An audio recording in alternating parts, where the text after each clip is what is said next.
The eyes of the world now look into space, to the moon, and to the planets beyond. And we have vowed that we shall not see it governed by a hostile flag of conquest, but by a banner of freedom and peace. We choose to go to the moon.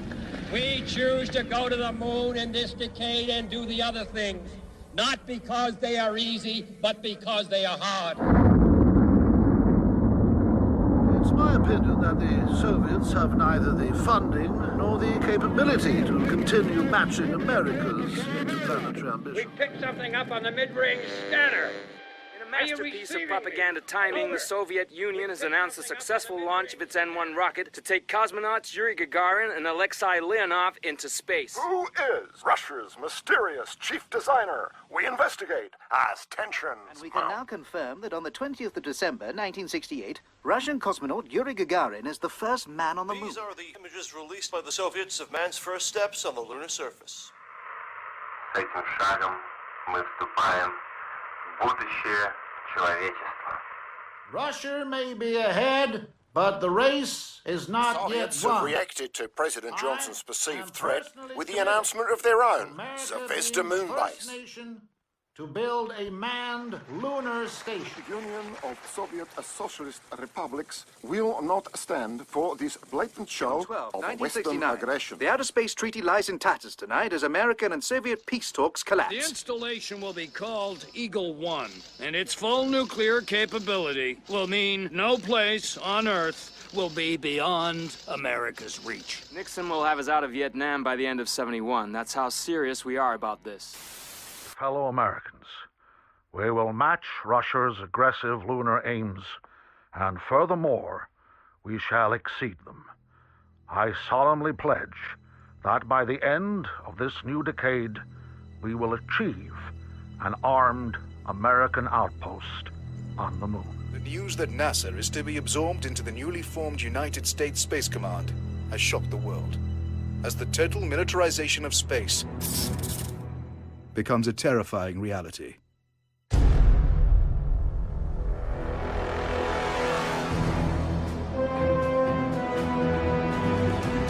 Wireless Theatre presents Red Moon.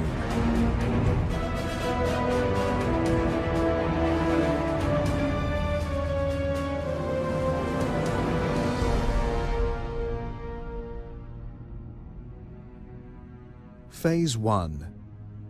Moonrise.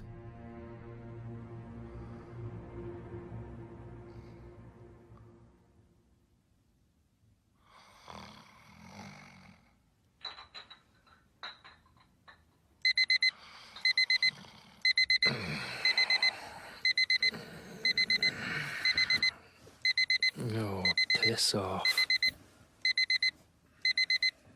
Good morning. It's 7 a.m. on Monday, the 3rd of December, 1979. Today's top stories. Following the shock announcement that the Soviet Union is preparing to transport its first payload of nuclear weapons to its Zvezda moon base, the doomsday clock has been moved forward to 2.5 minutes to midnight. Tensions between the superpowers have been at an all-time high since the United States' primary lunar base, Eagle 1, revealed to the world its own fully loaded nuclear missile silos back in January.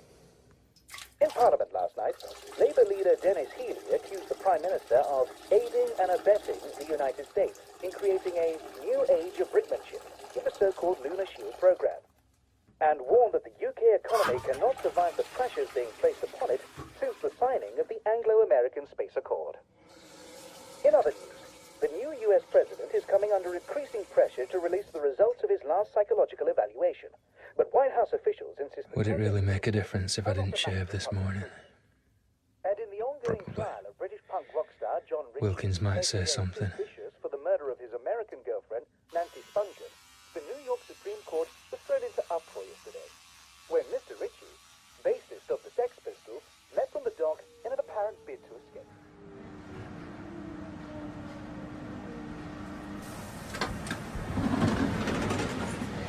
This is Great Council Street.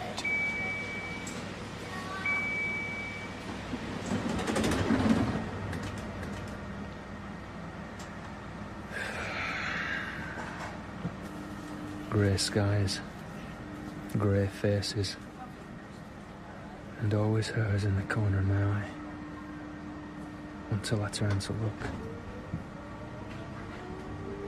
It's funny how the biggest things turn on the smallest details.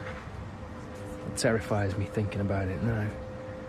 But if the inner London monorail strike hadn't been delayed 24 hours, that lazy cavalry would have got into work first. And that month's equipment manifest would have ended up on her desk instead of mine.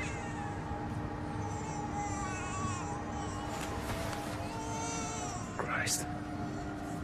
It doesn't bear thinking about. Next stop, Langham Place.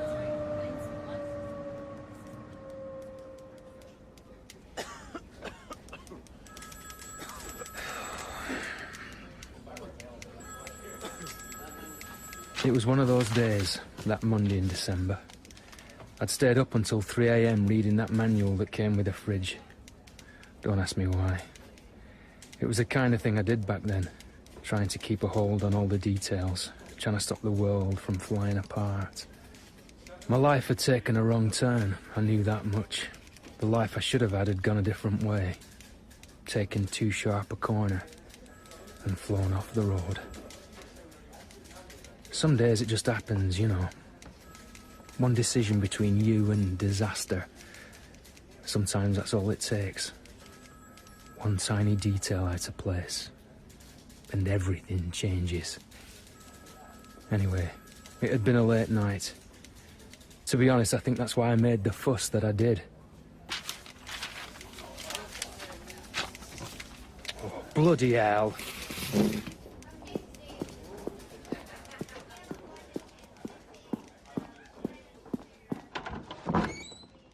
God's sake, Sloper, why can't you ever knock? If the Space Liaison Department's going to be this sloppy, I want to transfer. Believe me, if I could get rid of you, I would. What is it now? There's a discrepancy in the lunar returns inventory. Only the one? You do surprise me. Quite a big one, as a matter of fact. A batch of 6 data cartridges were sent up to Eagle 1 last month, but 7 used returns are listed as wiped, without the requisite forms attached. So, none of them are listed. So effectively, all 7 have gone missing. I'd like to request you submit a G26 and have someone check the physical stock. Sloper, you've got to expect the old bit of misfiring to creep in on a project of this scale. It's not as if the tapes themselves have disappeared. Add them to our ever-increasing list of misplaced equipment. Sir, this process exists as a safeguard against the over-wiping of data cartridges. I'm sure I'm going to pay for this, but does this really matter? Over-wiping reduces the tape's reliability and increases the risk of data corruption. If you say so. There's also the prestige factor to consider, sir. The SLD supplies data cartridges to US Space Command directly. And I doubt the Americans would react kindly if someone on our side dropped the ball. Not to mention the fact with the budget review coming up and... Oh, all right! If it'll make you happy, I'll look into it. Thank you. Look, I know you're dying of boredom here, Sloper, but do try to remember you are where you are. Let's face it, from what I've heard, you're lucky to be anywhere. Is that a dig at my work record? No, your work's exemplary. So you seem to take a fiendish delight in being a perpetual thorn in my side. It wounds me that you'd think that, sir. Oh, come off it. You don't care about a box of missing data tapes any more than I do. You just want to turn what's left of my hair grey. I'm simply asking you to submit a G26. I'll even draft it for you, if you like. I said I'll handle it, and I'll handle it! Silly fuss over nothing, though. It's hardly going to be the result of anything sinister, is it? Meanwhile, somewhere in deep space, the evil Emperor Zurk is planning his attack. Stupid humans.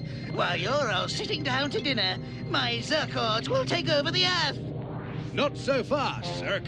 Risk. That's right, Zurk. And thanks to Space Snacks, I don't need dinner. Take that, fiend! Space Snacks. Freeze-dried instant cuisine just bursting with vitamins. Packed full of goodness, Space Snacks are a fast and delicious alternative to Earth food. So good, they're out of this world. Space Snacks! Just like the astronauts eat. Now in Great Canaveral flavour.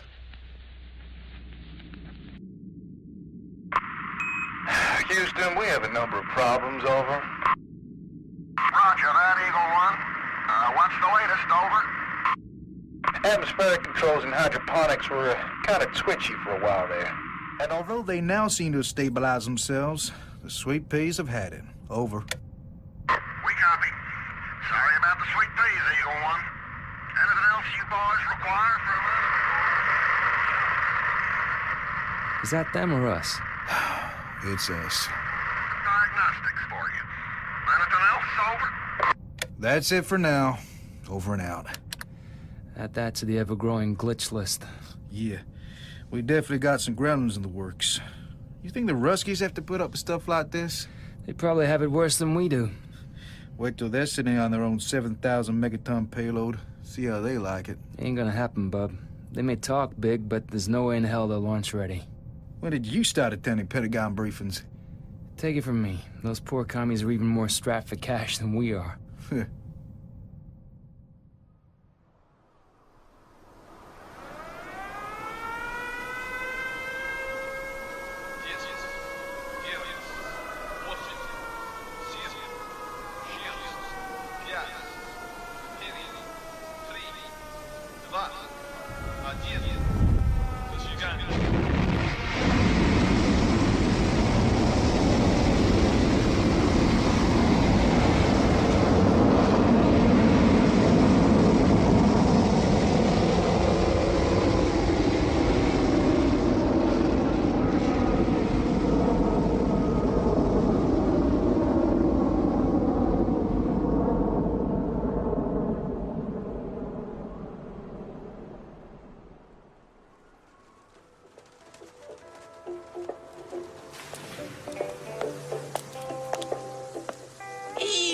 Eddie, what brings you to my humble bistro?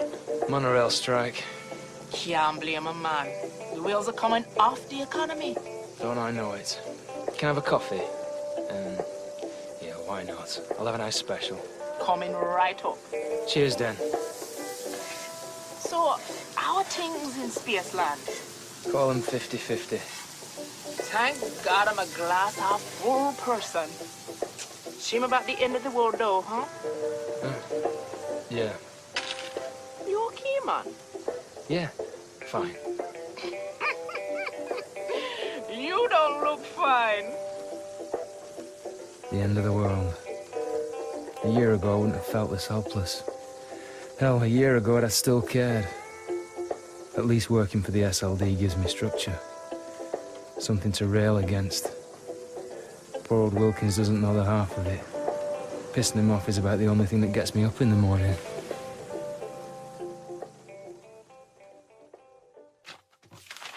Look, Sloper, I'm begging you. It's been an incredibly long day, and I just want to go home.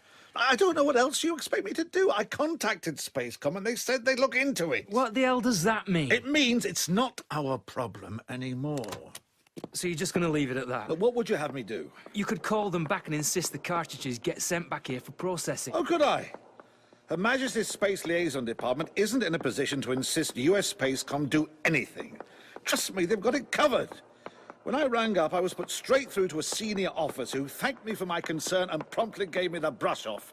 And that's the end of it. Since when do routine supply inquiries get put through to senior Air Force staff? Oh, I'm no fool, Sloper. Of course they're hiding something, but that's the Yanks for you. You've inadvertently stumbled across somebody's creative accounting, that's all. And you're okay with that? Look, if they want to sneak up a few $500 toilet seats through the British back passage, you've just got to lie back, close your eyes, and think of England. I'd like to think we haven't become the 51st state quite yet. Oh, wake up, man. Of course we have. They've owned us since World War II, and if Suez didn't prove it, the moon grab certainly has. Take my word for it. I've been shunted around more departments of the MOD than I care to remember. For the last 10 years, the prevailing policy has always been that while it may not be our bandwagon, if we're very good, they let us ride shotgun now and again. That's the special relationship in a nutshell. Without our part in maintaining the American lunar shield, we're just a tiny little island in the North Atlantic, pretending we still rule the waves. The state we're in, eh? Listen, Sloper, I think it's safe to say that you don't like me and I don't like you. But if you want my advice, I'd ease off on the whole punctilious bureaucrat act. You can't control everything, you know. The cousins won't thank you for trying, either. I do hope some of that's penetrated. Just about. Although you not liking me as a turn-up for the books. You've been hiding that well. You really are the most insufferable man I think I've ever met. Can't argue with that. So, we're just gonna leave it there, are we? Yes, we are. It doesn't pay to go poking around in Uncle Sam's laundry basket. You won't find anything nice in there. Point taken. In that case, don't suppose you fancy a pint? Are you serious? Yeah. What the hell? But just one.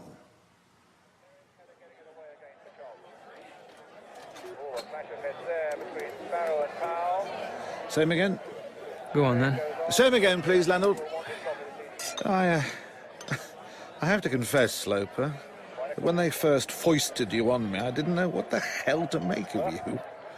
The whole office considers you a bit of an enigma. Do they? Hillary fancies you, by the way. I hadn't noticed. Well, maybe you should start noticing things like that. She's probably just drawn to my inherent air of mystery. You're not that inscrutable, you know. Besides, they gave me your back cover blurb when you came to work for me. They had to. You know it all, then? It's not that. Look, believe it or not, I know what it's like. Grief and all that. I had a son. It's tempting to bury yourself in work, but that only works for so long. You do have to come up for air eventually. I didn't know that. I'm sorry. All I'm saying is people like you and me never find it easy to ask other people for help. But whenever you're ready, however long it takes, I want you to know that, well, no man's an island, after all. 2 pints of mild and you're a philosopher. But thanks. I may not RSVP just yet, but I'll keep hold of the invitation. It's open-ended. So, Hillary fancies me, does she? Oh, yes. Good evening. We're interrupting the match to bring you this special announcement.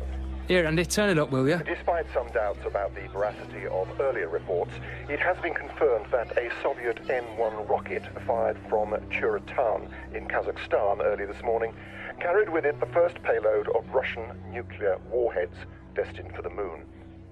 It is estimated that within as little as 3 weeks, the Soviet Union's Zvezda moon base will have achieved full nuclear capability and matched America's current nuclear advantage. An emergency meeting of the United Nations has been called, and we are waiting for an official American response. In light of this news, the doomsday clock has been pushed forward to 1 minute to midnight. Jesus Christ. Well, that's torn it.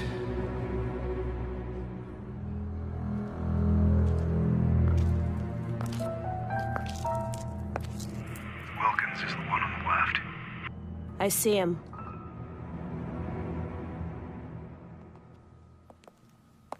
Christ, Russians build big rockets, don't they? I thought they were skinned. Whole world skinned, but hasn't stopped our lot, has it? That's what always got me about the whole bloody charade. It's stupidly expensive, recklessly antagonistic, and strategically, well, I'm not convinced it's done as much good. It's never been about strategy, though, has it? It's political dick-swinging, always was. Well, we're swinging them the closest we have to World War III since the Cuban Missile Crisis. True enough. So who wins? Oh, the usual suspects. Boeing, Goodyear, Lockheed Martin. Not that I'm cynical, of course, but some people are doing pretty damn well out of it. Makes you wonder what they know that we don't. Can I drop you anywhere? You sure you're in a fit state to drive? Probably not.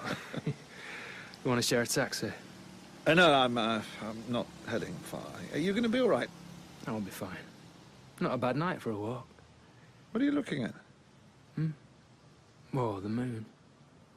How could we turn something so beautiful into a thing of such dread?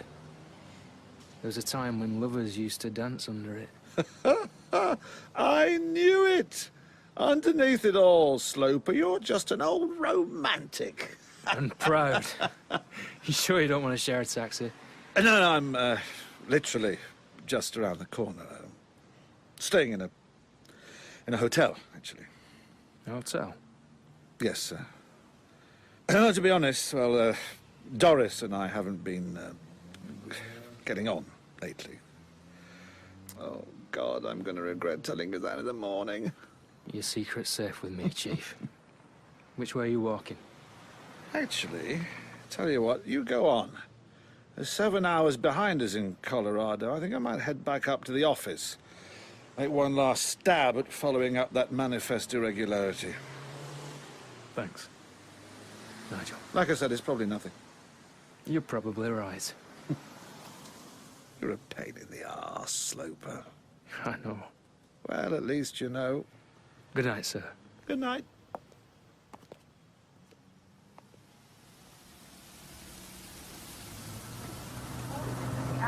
Watching the deserted streets pass by, it was hard to think that all this could suddenly vanish in a blinding light. But so it goes. And in the New York trial of Sid Vicious, the Sex Pistols bassist has been placed on suicide watch.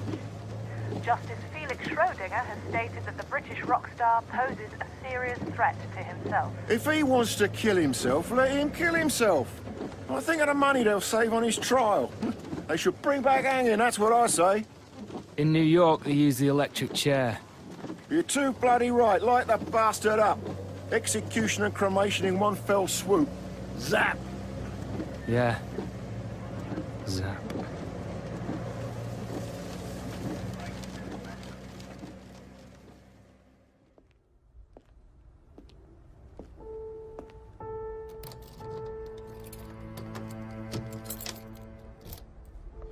I thought about those lunatics sitting in the Kremlin and the White House. The twitchy fingers hovering over the button. How many moves were left on the board? How many decisions between us and Armageddon? Execution and cremation in one. At least Liz wasn't around for this. I often found myself imagining how things might have gone differently. No moon bases, no space comm, and Liz still around. Sometimes she feels so near I could almost touch her. I should never have let her drive that night. But I did. End of. Another couple of drinks and I turned in. I checked the time before turning off the lights. It was 1 minute to midnight.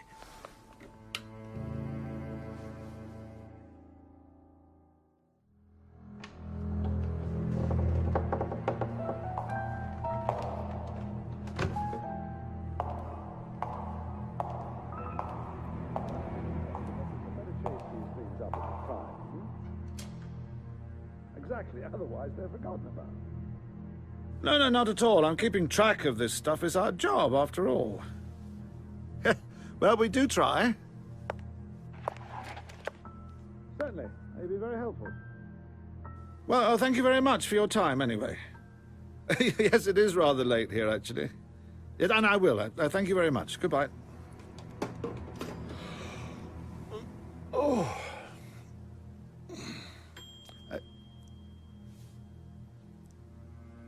Hello?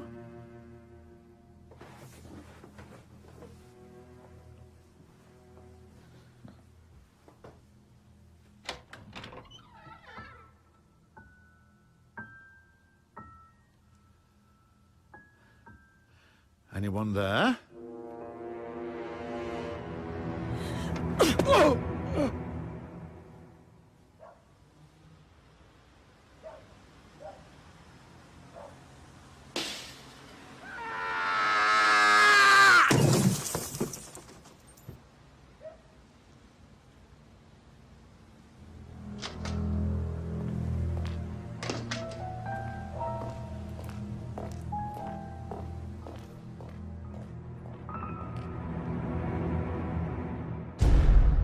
You have been listening to Phase 1 of Wireless Theatre's Red Moon. The episode starred Philip Bulcock as Eddie Sloper, Stephen Critchlow as Wilkins, Richard Reed as Emperor Zurk and Rick Risk, Greg Page as Mission Control and the cab driver, Sarah Whitehouse as the Space Snacks Kid, Yasmin Holness Dove as Den, Georgina Perriam as Mrs. Jones, and William Hope as Lieutenant General Atherton. Also heard were David Taylor as the Russian Countdown and Andrei Zayats as Yuri Gagarin. Other parts were played by members of the cast. Recording took place at the R&IB Talking Book Studios. The production assistant was Lise Mick. Studio engineering, editing and sound design were by Jim Siggy. Music was composed and performed by Francesco Quadropolo. Story by Jack Bowman and Robert Valentine. It was written, directed and produced by Robert Valentine.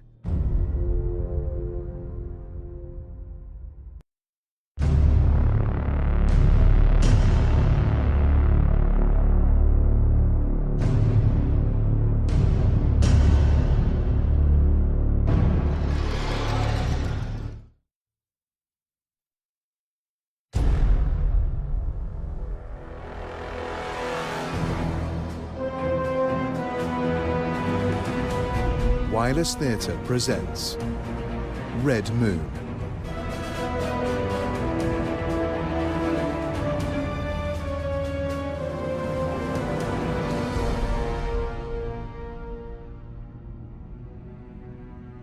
Phase 2, Umbra.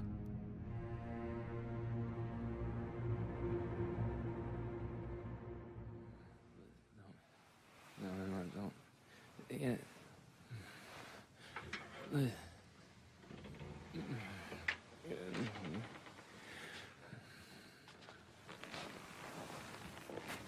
Sloper.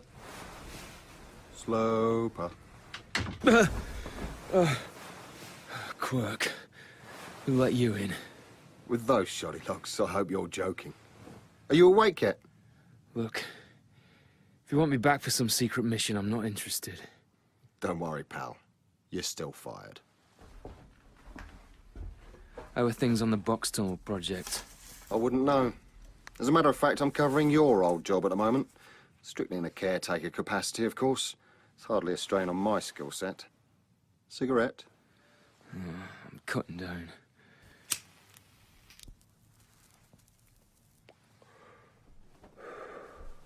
You look terrible. Rough night? Hangovers ain't what they used to be. That's age creeping up. Thanks. To what do I owe the pleasure? I'm here about your boss, Wilkins. You should really do something about this place, you know? It's a mess. Needs a woman's touch. That's very sensitive of you, Quirk. Much appreciated. What about Wilkins? Say again? What about him? Wilkins? He's dead. The United Kingdom remains committed in its support of the American moon-based program. This new age of nuclear deterrence has brought to the world the safety and stability it so sorely needed, and Britain will continue to play its part despite this new... Weird having a Prime Minister you'd happily shag, isn't it? How have you been? Just dandy, thanks. Not feeling chatty, then. Suit yourself. Brian Quirk, MI5's Director of Strategic Planning. He started out in Special Branch, and his methods had been so ruthless, yet so successful, his superiors hadn't known whether to arrest him or promote him. And when they just about decided to do the former, a new position opened in Section 5, and Quirk was the perfect candidate. You see, a couple of years back, some genius in the Home Office decided we should train up psychopaths to make the tough decisions in the event of a nuclear strike. Psychopaths like Quirk. Come on, old pal. Penny for them. I was just wondering exactly when it was the lunatic started running the asylum. Anything you want to tell me before we get there? Not really. Any questions, then? No, but I've got a thought experiment for you. Go on, then. If you could stop a runaway train from mowing down 5 people by throwing your own child on the tracks, would you do it? Who are the 5 people, and does my kid grow up to be important? Just ordinary people and no. I can't tell you how much I've missed our little chats. Answer the question, would you do it? Did Wilkins have any enemies as far as you knew? We've been through this already. No. What about you then? Did you ever quarrel with him? Me? All the time. Interesting. Hey, don't try pulling that. I'm in the clear on this. We'll see. What the hell does that mean? It means we'll see. No, Quirk. Tell me this now while I'm still a friendly witness. I am in the clear on this, right? Right? The answer is yes, Sloper. I'd throw the kid on the tracks. Are you coming?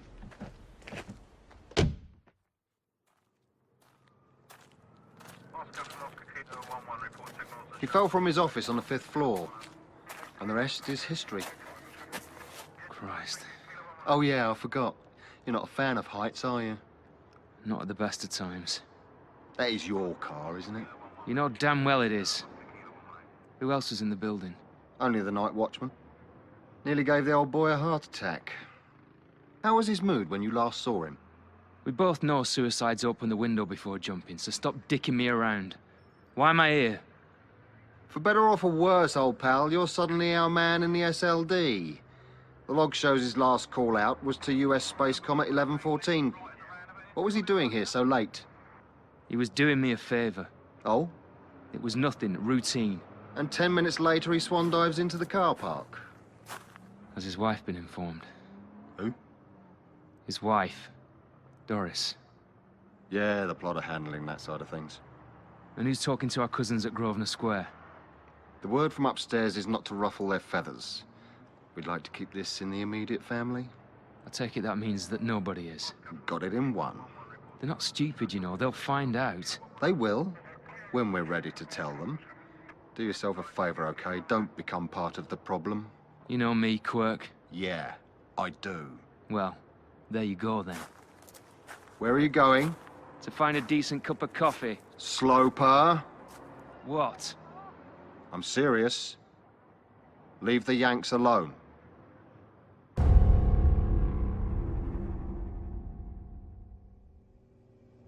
Whatever this is, it's not coffee. It's all part of our conspiracy to turn you into a tea drinker. Another year of this mud and I might give in. Right, here we go.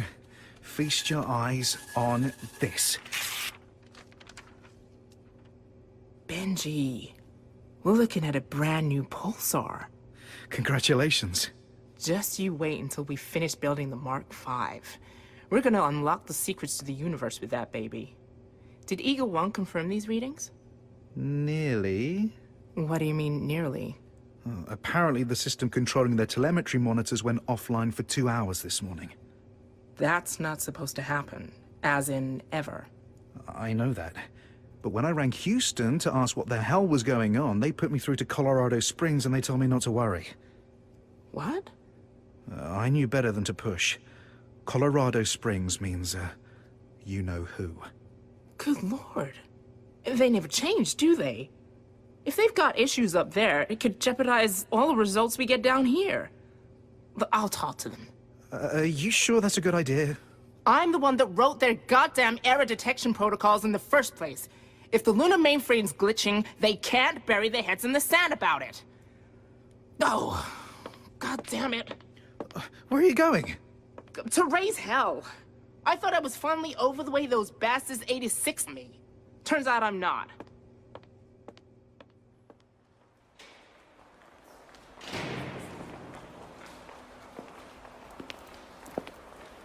Good morning, sir. Yeah, good morning. My name's Eddie Sloper. I'm with Her Majesty's Space Liaison Department. I'd like to make an appointment to speak to someone at Spacecom.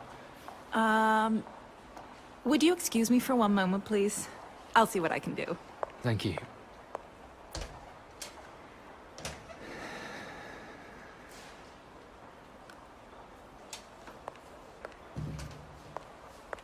Thank you for waiting, Mr. Sloper. Not at all. Unfortunately, no one is available at this time. But if you'd like to leave your contact details, someone will get in touch. You know what? It's fine. I might just come back another day. Hey! Who the hell let you on American soil? Bloody hell. Murray Kovac. Eddie Sloper, as I live and breathe. What are the chances?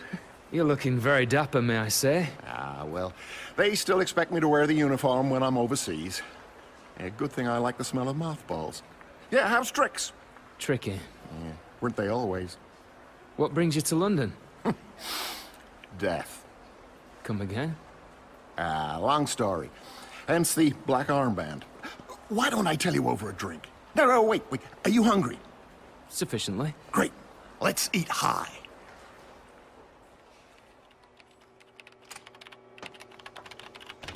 Ah, you're back. Good timing. You can explain to me exactly what it is I'm doing wrong. Oh dear. That's not a happy face. Move up. What happened? What always happens when you're trying to talk to those paranoid assholes. They treated me like some nutjob disgruntled ex-employee, which, okay, arguably I am. I hate those Air Force bozos, I really do. There you go. Your finger must have slipped. Thanks, boss. Spacecom's loss is Jodrell Banks' gain. And cheer up. Eagle One's telemeter is a pretty non-critical part of their system. Benji, that moonbase has 200 Thunderchild ICBMs pointed at targets all across Russia. The phrase non-critical does not apply.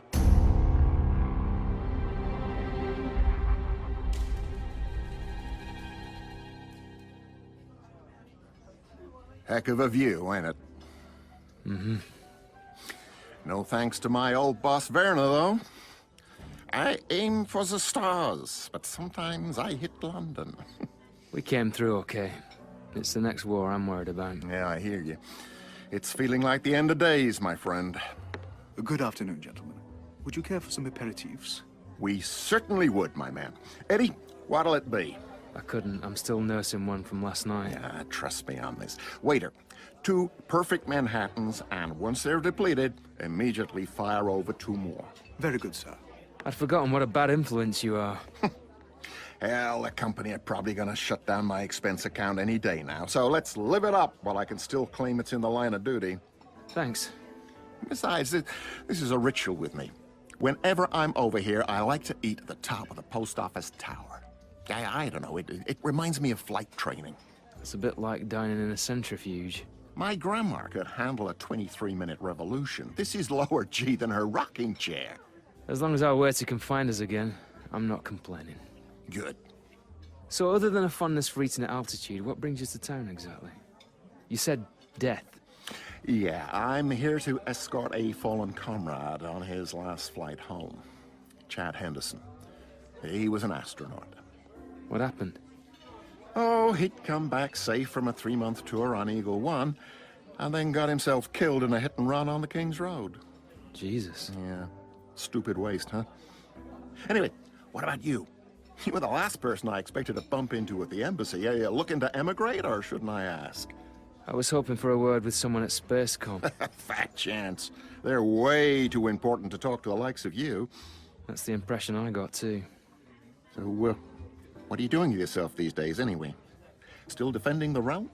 No. I'm working for the SLD now. Her Majesty's Stationery Cupboard, huh? That's pretty good cover. I wish it was. Oh, come on, you're kidding. MI5 would never let you go. You're too damn good. I have my moments. Okay, fine. I'm not sure I believe you, but I'll give you the benefit. So, how come you're out? Liz died. Yeah. I heard. My condolences. Ah! 2 perfect Manhattans. Perfect timing. Are you ready to order? Yeah, 5 more minutes? Very good, sir. Hail Eris. Cheers. Murray. Eddie? How much of a coincidence was our meeting today? I guess Jung would have called it synchronicity. Or don't you believe in that? My bookmaker certainly doesn't. Well, it pays to keep an open mind.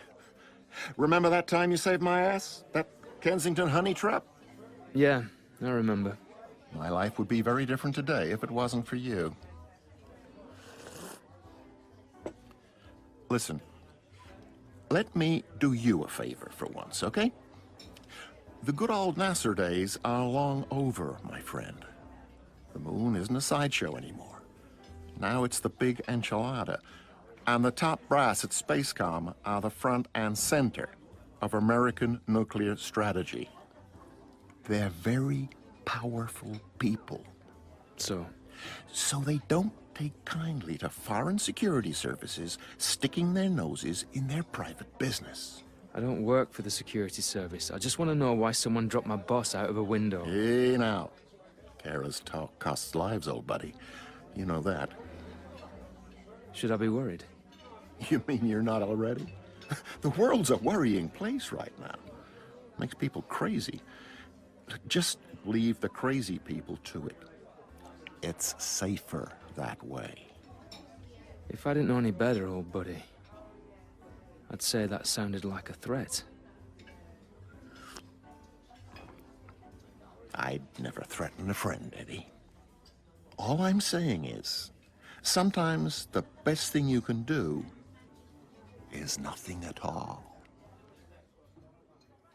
Okay, well, that's certainly a relief. Thanks for calling me back. Yes, see you then. Thank you. Bye. Well, wonders never cease. I did it. Did what? Got a meeting with the rep from Spacecom. You did? Oh, you did? Uh-huh. They want to see all the readouts, and they want me to go down there. They want to talk. Well, that's great. When? Well, as soon as I get there. Wait, you're going now? Uh-huh. Where? London. Now? I think we've established that already. For how long? Just a couple of days. You're in charge while I'm gone. Me? You can do it, Benji. I have every faith. Okay. Bye then.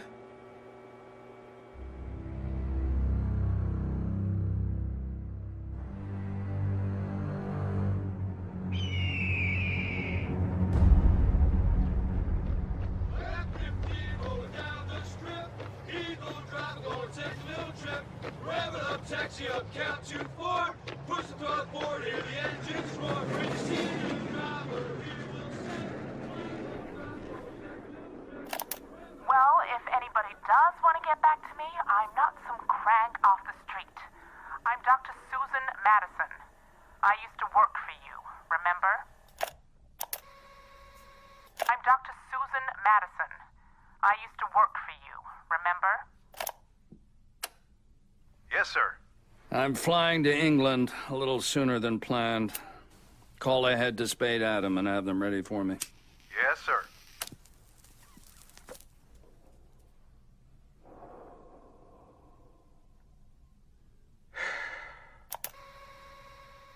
I'm Dr. Susan Madison. I used to work for you, remember? All for the want of a nail.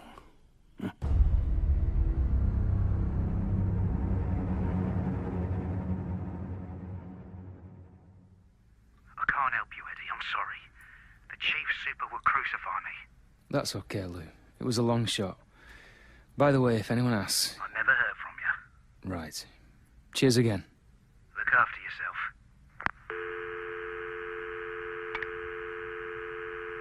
yourself.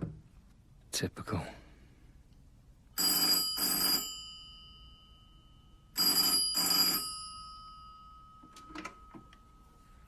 Yeah? I hope you know I could have you arrested for that. Evening, Quirk. Stop bothering CID and leave this to the professionals, all right? Consider this your last warning. Then get off my phone line, you psycho. Don't call me that. Ever. It's what you are, Quirk. Here's a thought experiment for you. If you came across a child with terminal radiation poisoning, could you put it out of its misery, quickly and cleanly? Or would you feel compelled to nurse it and let it die slowly, painfully, by inches? That's what I thought. Never forget who you're talking to, Sloper.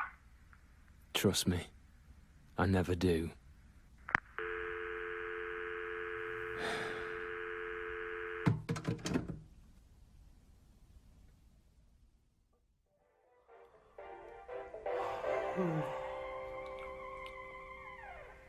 And now on BBC One, Graham Crowden returns as Doctor Who in Last of the Jaggeroth.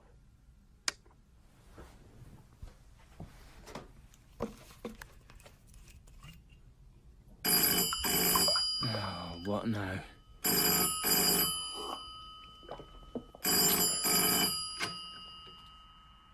Eddie Sloper, Who's asking? go to the window. You should know this phone is tapped. Not anymore. Go to the window. I'd rather not if it's all the same to you. You're inextricably involved, Mr. Sloper. This is bigger than you know. We have information you need. Who's we?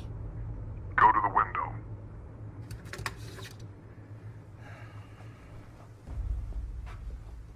Now what? Look down into the street.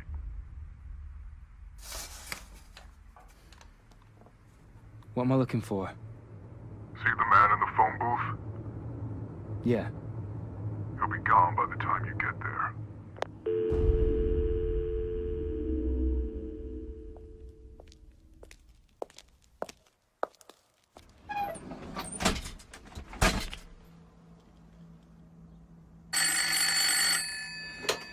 Yeah? Do you know the Polish Center? In Hammersmith. Correct. Be there at 9 a.m. tomorrow morning. You will recognize someone. Who are you? Stay alive, Mr. Sloper. They know.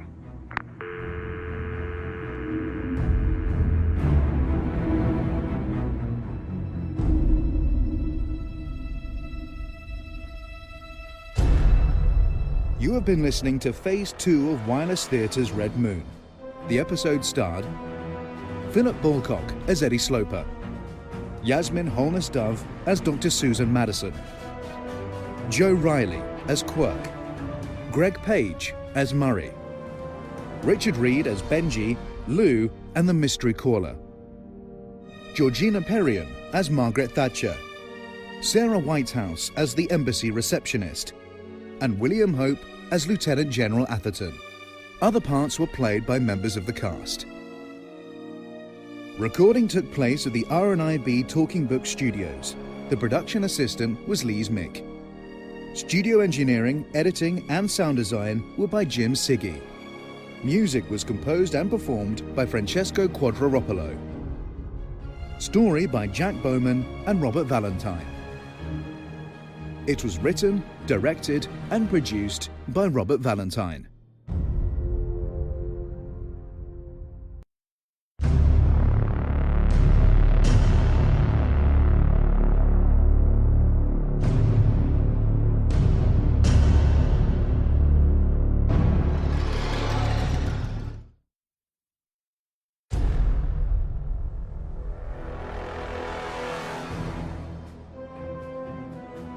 Wireless Theatre presents Red Moon.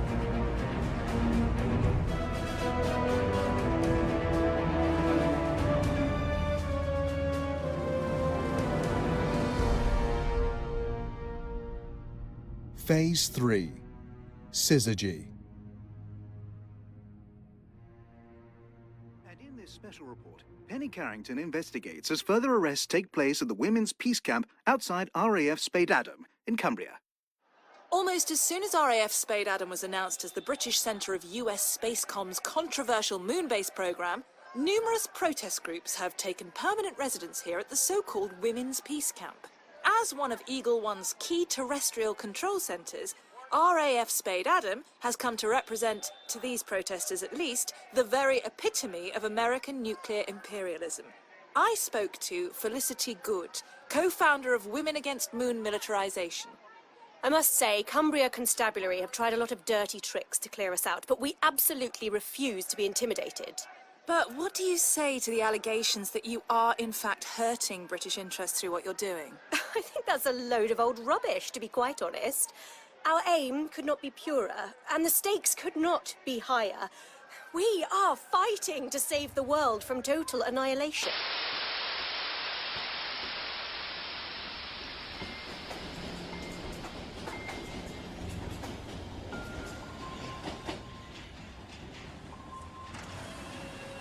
I took the Piccadilly line to Hammersmith and emerged from the station into the famous wasteland.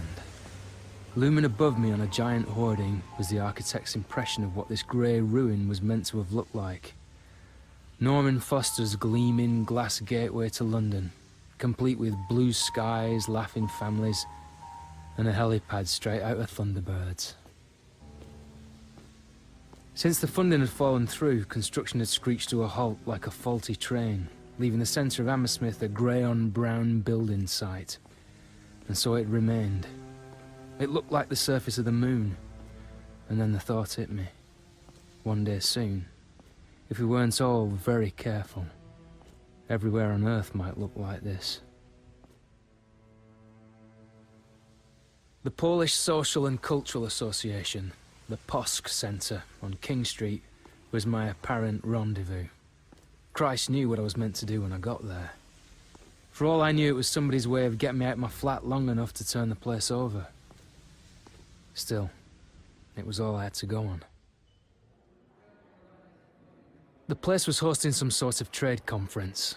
Lots of fat men wearing drab suits and name badges, drinking coffee and shaking hands. You know the kind of thing. My mystery caller of the previous night had told me I'd recognize someone.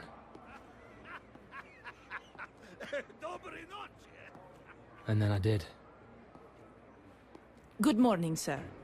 Good morning. Excuse me, you don't happen to know who that man is over there? He's not wearing a badge and I don't want him to think I've forgotten his name. That is Mr. Kozlovsky. He is running the delegation. Kossoff, of course. Thank you very much. Mr. Kossoff. Or as his card in the MI5 register would have it, Valentin Durkovich Luchnik. Bloody hell. Hey, what are you...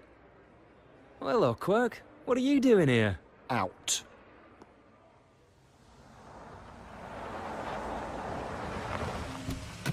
In.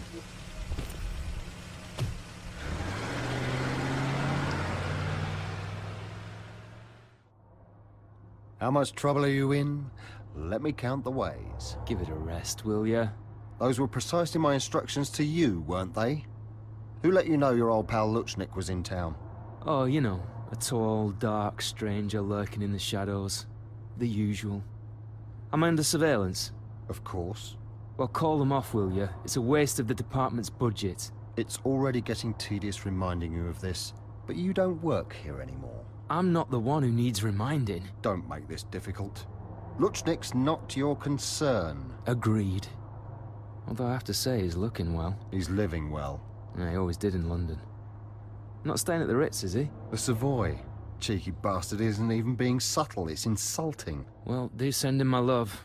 Pull over here. This is the last time I'm going to ask you this nicely. Go home, put your feet up, and watch telly. If I even get a whiff of you around our KGB friend, you'll find yourself in chokey so fast you won't know what hit you. Get it? Got it. Good. Taxi! Yeah, where to? The Savoy.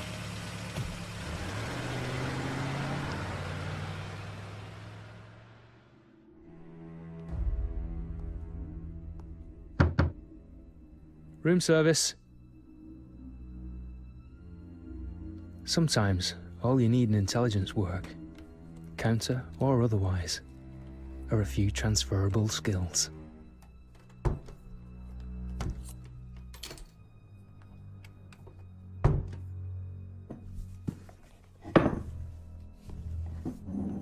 And a lot of patience.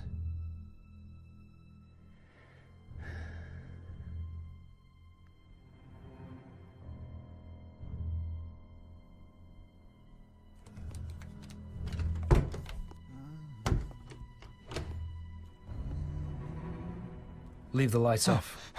Hands against the wall. Who are you? Are you expecting company? A colleague? Anyone like that? No. What about women? Нет. That's not like you old devil. Sloper? Valentin Durkovich. Eddie Sloper!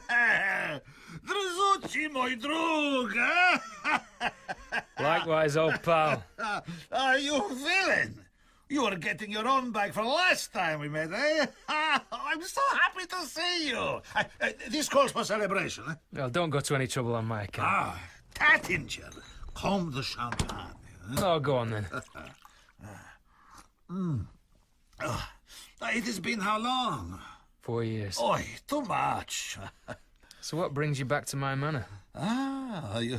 You ask that, but I'm thinking that you are no longer with British counterintelligence. Bloody hell, word gets around. We are not without sources just because Anthony Blunt is retired, eh? Is it true, or are you playing a double game? I'm out, Valentine. This is personal. I do not know to believe you, but for my own reasons, I will tell you anyway. Officially, I am part of trade delegation on Polish passport. And unofficially? Cause and effect, my friend. Butterfly throws man out of window in London, you get tornado in Kremlin, eh? You are chasing butterflies, perhaps. You could say that. Lucky for you, we have also vodka. It is a remarkable thing that we should meet at this time. How did you know to find me? I didn't, but somebody's keen that we meet. Tell me, are you familiar with Caesar G? Is he part of the trade delegation too? No, Caesar G is an astronomical phenomenon. With you here now, it seems things are coming into alignment. I'm not sure I like the sound of that. Our meeting cannot be coincidence. I wish I had known you were involved in all this. It is so hard to get anything done on the information they give me. 'Twas ever thus. Too true. It reminds me of a... Now listen, this is funny. As he is leaving for posting in America, a Soviet diplomat is told by his commissar to find out all he can about this fellow called Ashbury and what the hell he did to piss off all the hippies, eh? Yeah, very good, Valentine. My friend, since we have found each other, there is something I wish to share with you. You will understand my power to disclose information is limited. But perhaps, as you say, our ships are sailing same way. I'm all ears. Good. Be of all ears. I'm going to play you something.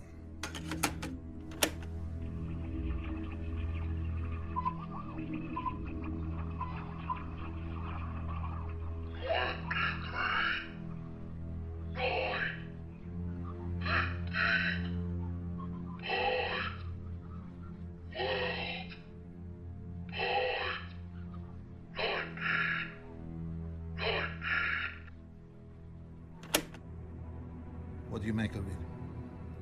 It's a numbers station. Evidently. But belonging to whom? All right, go on. Impress me. My people are usually excellent at identifying which service is broadcasting to which agent. But this transmission had us stumped, yes? Well, we are no longer stumped.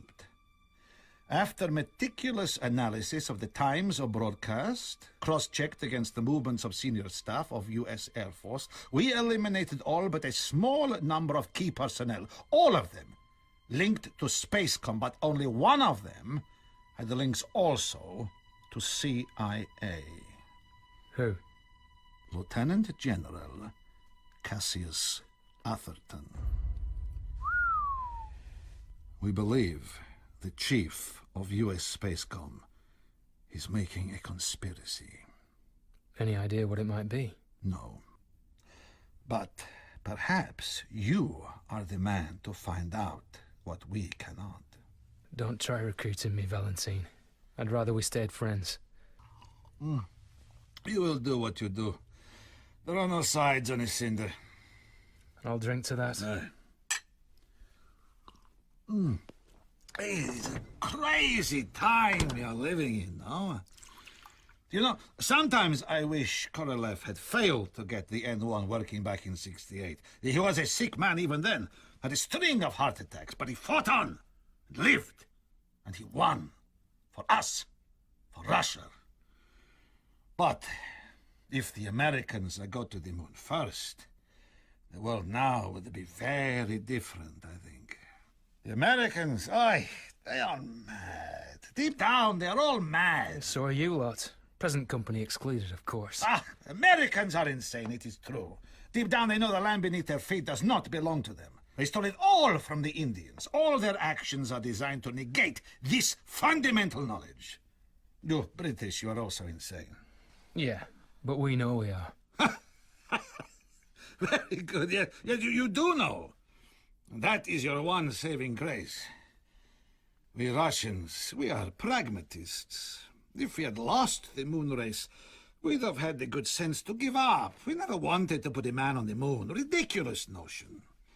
The Americans forced us into it, and when we succeeded, they would not let us leave it at that. Now, both superpowers have nuclear missile bases orbiting the Earth that neither side wanted there in the first place. One of you could always back down. More likely, the other thing happened first. No? Okay, Sloper, I tell you. We fear the Americans are contemplating something that may have crossed our minds also. But we are not mad enough to do it. That is all I can say. When you leave, you better leave by the fire escape. Sure. It's about time I did anyway. Before you do, one more thing you should know.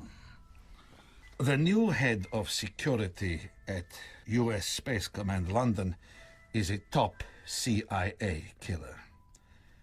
We have an extensive file. We think she is your butterfly. Thanks, Valentine.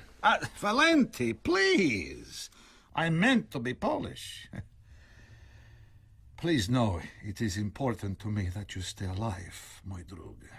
It is not fashionable in my country to believe one man can make a difference.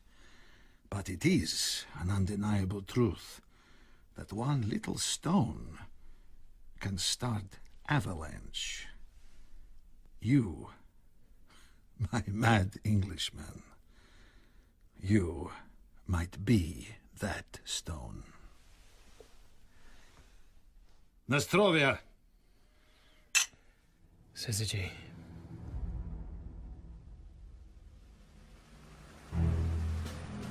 RAF Spade Adam, this is Sierra Hotel Juliet, coming in at 1837.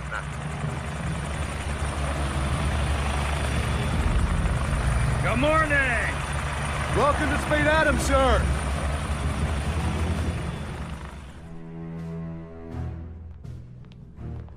We're going to be running a war simulation, DEFCON 1, maximum readiness. Yes, sir. I saw the protest camp as we flew over. Looks bigger than it did on television. Having much trouble with the natives? Nothing we can't handle, sir. Put the base on alert. Any incursions within the Sector 2 limit are to be met with lethal force. Yes, sir. I hear you, son, but those are our orders. Thank God we're not the politicians.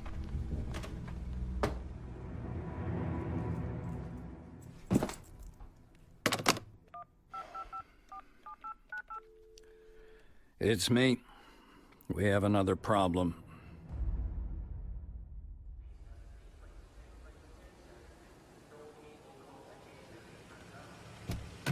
Hi.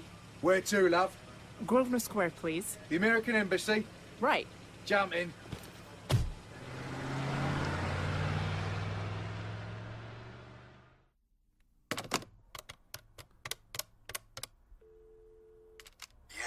It's me. You awake? What do you want? I've just had a word with our friend from overseas. Oh, Christ. Sloper, do you have any idea? There's something big going down, okay? Something to do with the cousins. It's got the competition spooked, and I think it's why Wilkins ended up in my car. Wait, just a second, will you? All right, we'll talk. But then you're out of it, understand? Trust me, all I want's a holiday until this thing blows over. Meet me at the boy statue. 1 hour. Thanks. The boy statue is a 19th century drinking fountain in St. James's Park, just off Birdcage Walk, and it was one of at least a dozen places Quirk could have suggested for a crash meeting. Crash meeting. Now, there's a poor choice of words. Needless to say, it never took place.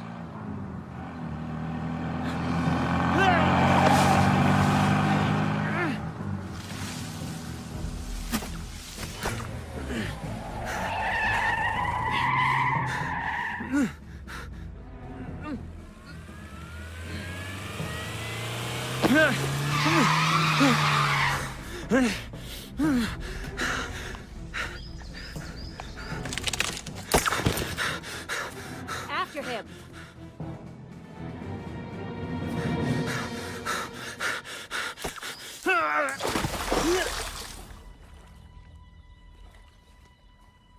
I don't see him. Did you get him? I think so. Yes.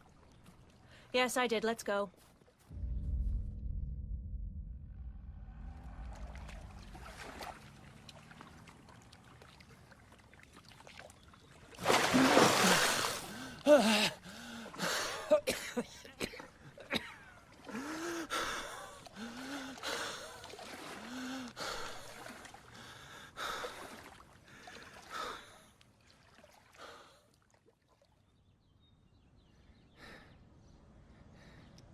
The good thing about training is that you slip back into it like a well-worn coat.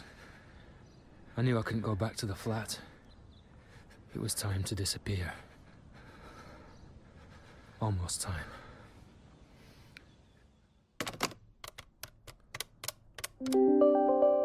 Yes? Me again, you bastard. Sloper, why didn't you show? I was unavoidably detained. Where are you now? Sorry, but somehow I think I'll stay alive longer if I keep that information to myself. Before I go, though, Quirk, and whatever else happens, I want you to know you're a dead man. Sloper? Be seeing you. Sloper? Sloper? Damn. Did you get a trace on that? Negative, sir. He knew exactly when to hang up. We need to find him. Good morning, ma'am. Hi, my name's Susan Madison. I'm here for a meeting with someone from Spacecom, but I wasn't given a name. One moment, please. Dr. Madison? Yes?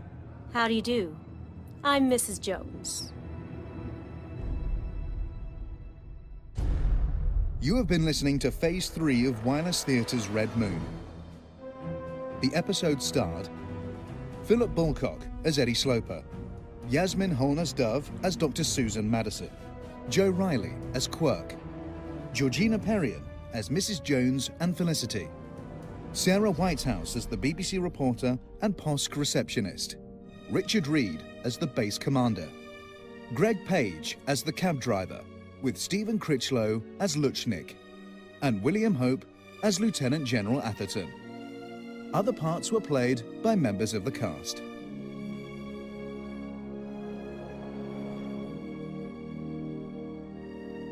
Recording took place at the R&IB Talking Book Studios. The production assistant was Lise Mick. Studio engineering was by Jim Siggy. Editing and sound design were by Joe Richardson. Story by Jack Bowman and Robert Valentine. It was written, directed, and produced by Robert Valentine.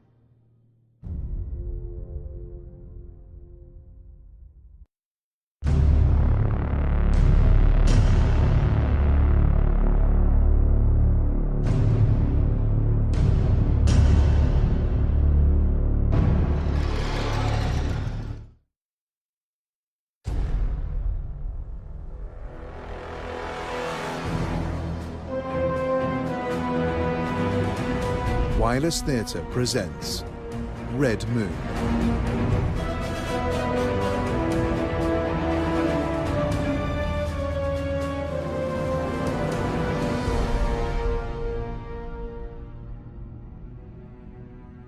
Phase 4, Eclipse.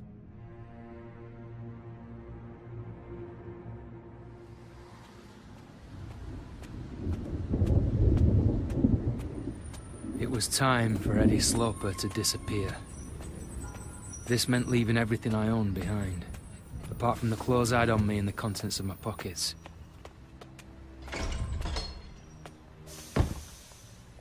Luckily, this was a rainy day I'd prepared for.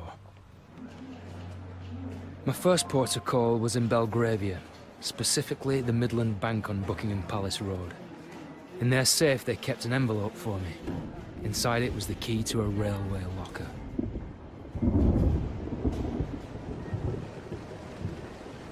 Ten minutes later, at Victoria Station, I collected a brown paper package that I'd hoped I'd never need, and hopped on the Brighton train as far as East Croydon.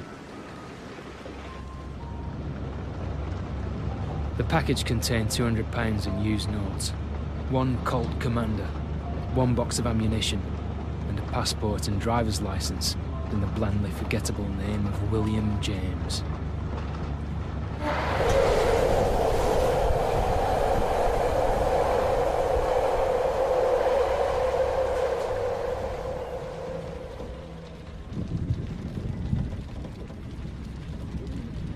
The B&B was cheap and anonymous. The chintzy wallpaper had seen better days, and the old bitch who ran the place didn't take kindly to strangers. As bases of operation go, it was perfect.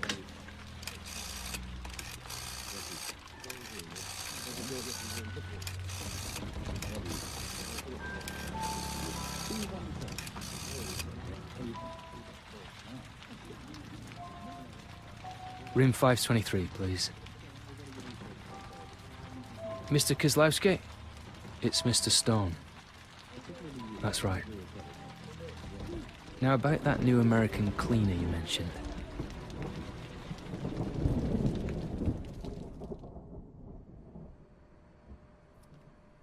Well, that's about the size of it, Dr. Madison. We're quite aware of the technical problems on Eagle One, but we have the situation well in hand. Maybe I can help. You do know I was closely involved with the early stages of the project, don't you? Yes, I'm well aware of that fact, Doctor. As I said, that's all we're able to disclose at this time. We are grateful for your evidence, and thank you very much for coming all this way. No problem.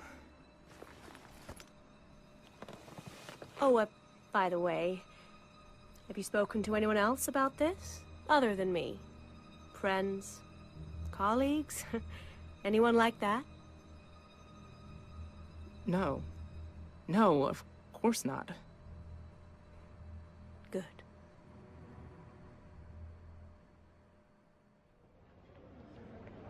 They gave me the brush off like I knew they would. At least you tried. Oh, I'm not done, Benji. I'm taking this higher. Be careful, all right? Our funding's up for renewal next year. Don't worry, I kept you out of it. That's not what I meant, boss. I'm right behind you. Thanks. Listen, I gotta go. My car's at Richmond Station and some creep's watching me from across the street. You can always stop a policeman if you're worried. I'm fine. I just want to get out of here. See you tomorrow.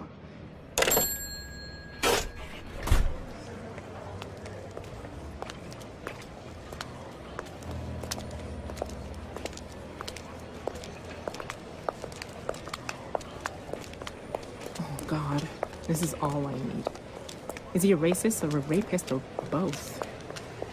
Glance back like you're looking at a bus. Shit. He looked right at me. Just stay on the main drag. He can't do anything. And if he does, it's just like the self-defense class said. Eyes, balls, shins, run. Christ, he's getting closer. Wait, you know what? Screw him. He's just some cowardly little bitch with a tiny little dick. Turn around and face him with the whole world watching. Show him up and watch him run away. Okay, Susie, you can do this. Okay, mister, you can... Where'd he go? Jeez, I'm getting jumpy. I want to go home. Dr. Madison. Mrs. Jones. What a coincidence. I was doing some shopping. Right. Are you going to your hotel? Let me give you a lift. I'm parked down here.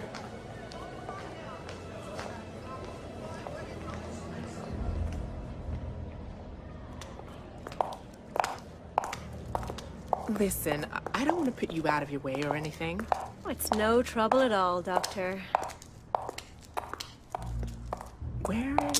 Where's your car?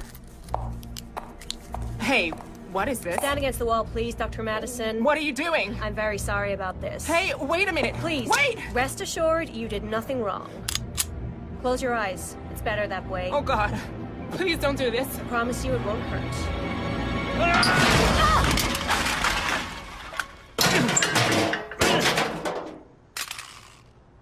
Are you okay? Keep away. Come on, she might not be out. I said get the hell away from me. Let go of me. Oh, stop it! I'm trying to help. I don't need your help. I need a cop. With enemies like her, the police can't help you. Oh, and you can. Who the hell are you? Someone in the same boat. Spacecom want you dead. I need you alive.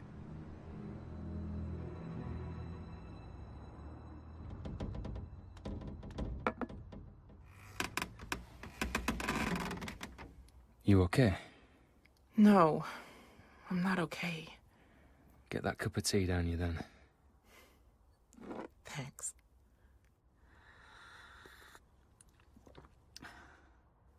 I can't believe they want us dead. My own government. Not all of it. It's a handful of people at most. You sound blasé about it. They're just people. They're assholes. I can't argue with that. Do you know what made you a target? There's something wrong with the computer system on Eagle One. I wanted to tell somebody. Are we gonna die? I don't know. If you want, I can help you disappear. No, I couldn't. Besides, they'd find me eventually, wouldn't they? The way I see it, for them to exist, I can't, and for me to exist, well, we're two people. What the hell can we do? What you know, can you prove it? No. The only way to confirm it would be to go to Spacecom HQ and check the mainframe. What are you? Am I 5? Am I 6? I just work for the SLD. We provided Eagle One with 6 IBM data cartridges for the last lunar supply run. 6 went up, 7 came back down for wiping. It was a tiny oversight, but I picked up on it. A rogue data cartridge? I don't know. You say you used to work for Spacecom. Until they fired me. Now I do the same job at Jodrell Bank on the Merlin network. It's less money, but it's a better cause. I'm Susan. Susan Madison. Eddie Sloper. So, what do we do now, Eddie Sloper? I don't suppose you still have a Spacecom security pass, do you? You try running a network of radio telescopes without one, even in Britain. Do you think it'll work at the London office? Don't ask me, I only... Oh, wait. Please tell me you're kidding.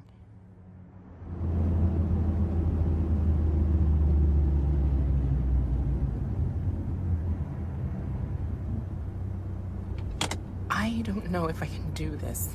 Go in there like you own the place. You'll be fine. Just make sure you're ready for me if this goes wrong.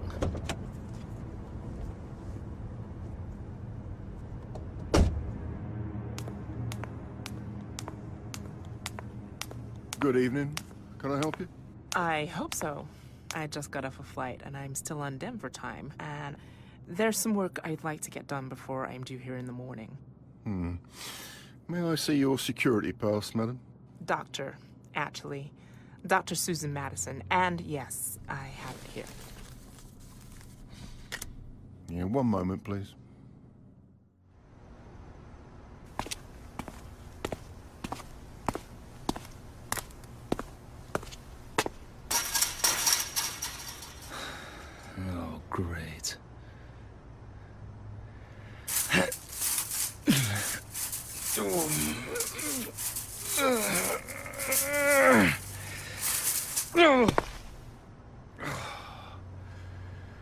too old for this.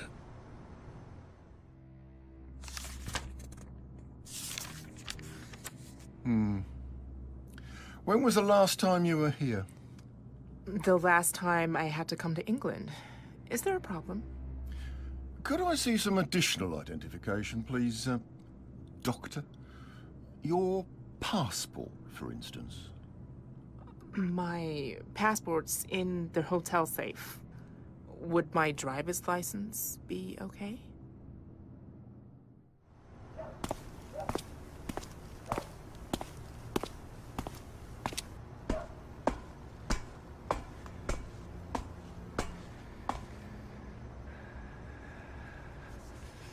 Come on, love, where are you?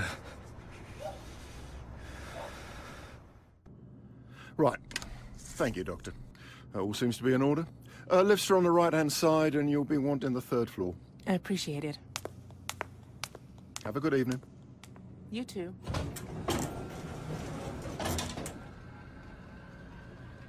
Bloody Yanks.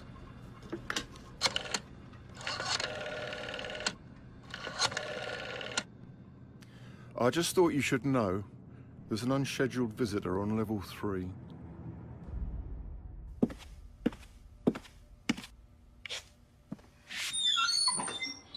What time do you call this? Quiet.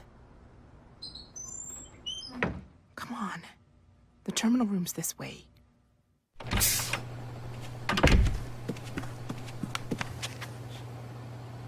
Over there.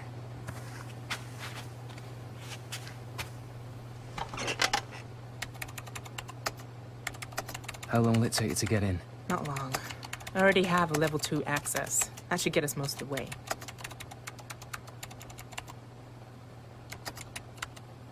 Okay, here we go. All these boxes represent different folders. SOPs, personnel, mainframe. Where do you want to start? Find out when Eagle One's last periodic tape exchange took place. Mainframe. Let's see.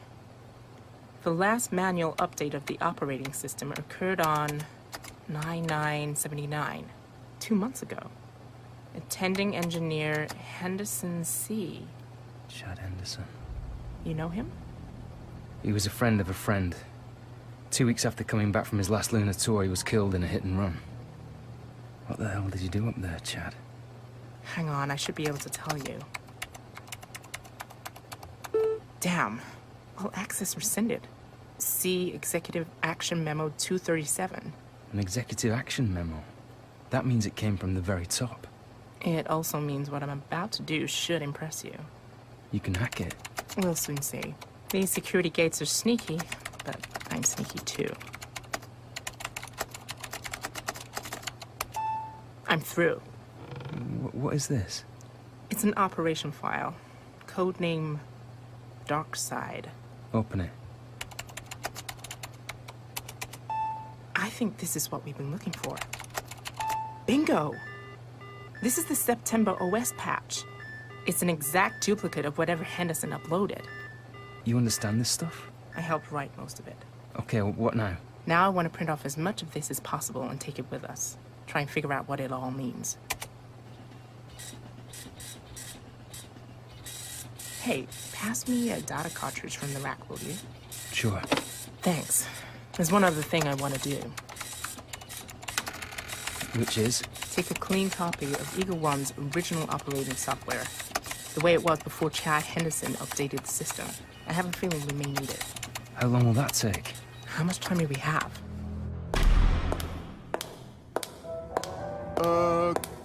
Can I help you, madam? No.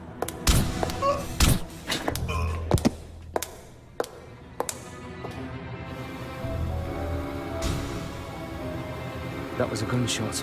Come on, we've got to go now. It hasn't finished yet. Dr. Madison, we're leaving. It won't take another minute. Good, because we don't have one. A few seconds more. Oh, come on! Not yet! Okay, let's go. Which way? Down here, hurry! Oh, shit! Sloper! Come on!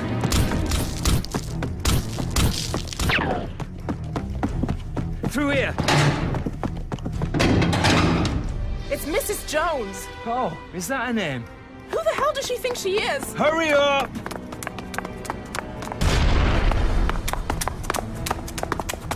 You drive. I was planning to.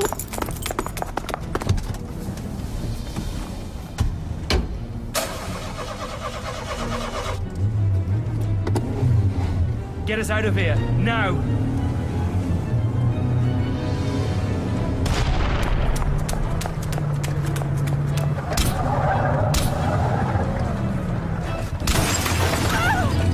Go, go, go!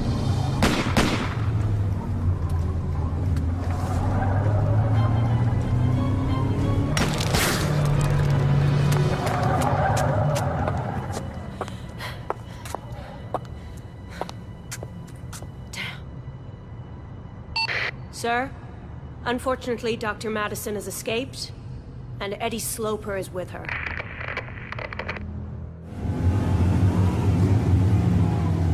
Are you hurt?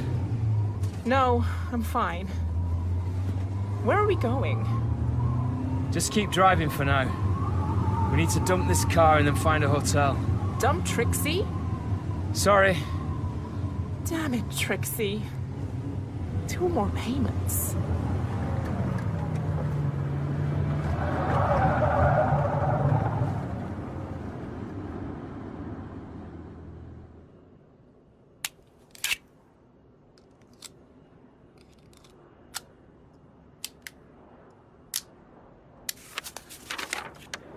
Find anything interesting? Mm-hmm. Just don't ask me what it is. What do you mean? Not sure.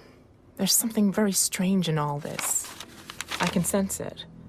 Something discordant. Like a computer virus? No. Something intrinsic. Something in the assembly language itself. A coding error, then? Not an error. It's way more insidious than that. Yeah.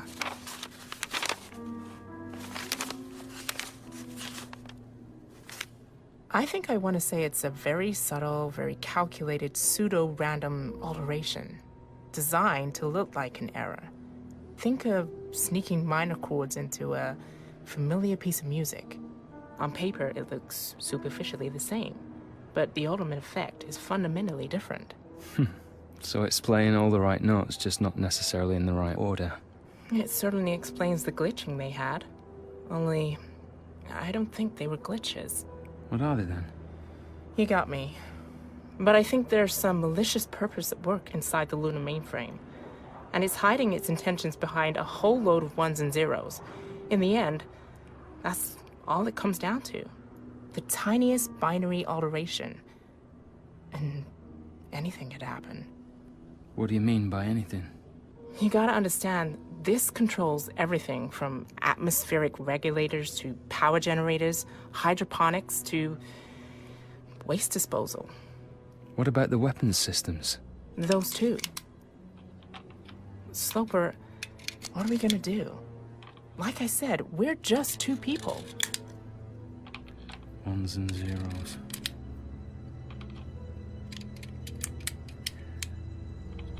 You know, Doctor, I think it's time we started an avalanche.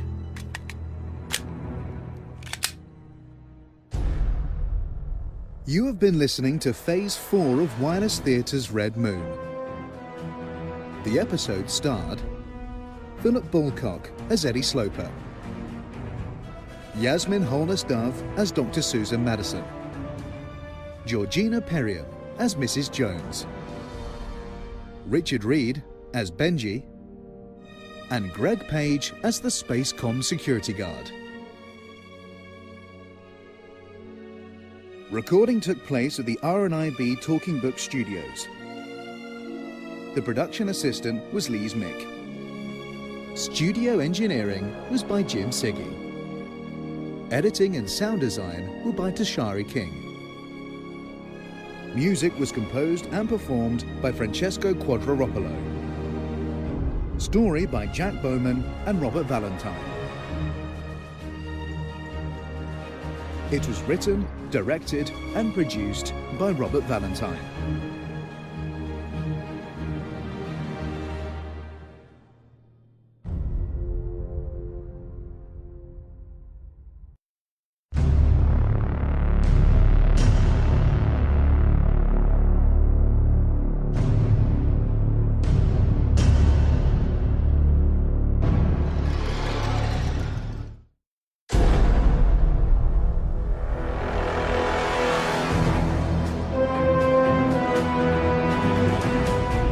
Wireless Theatre presents Red Moon.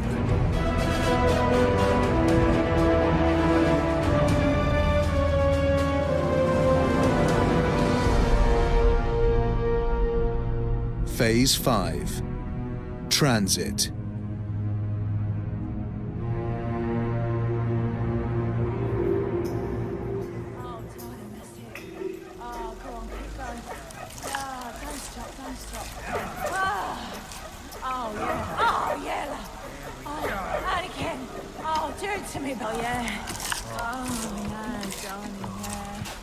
Hello, Mary.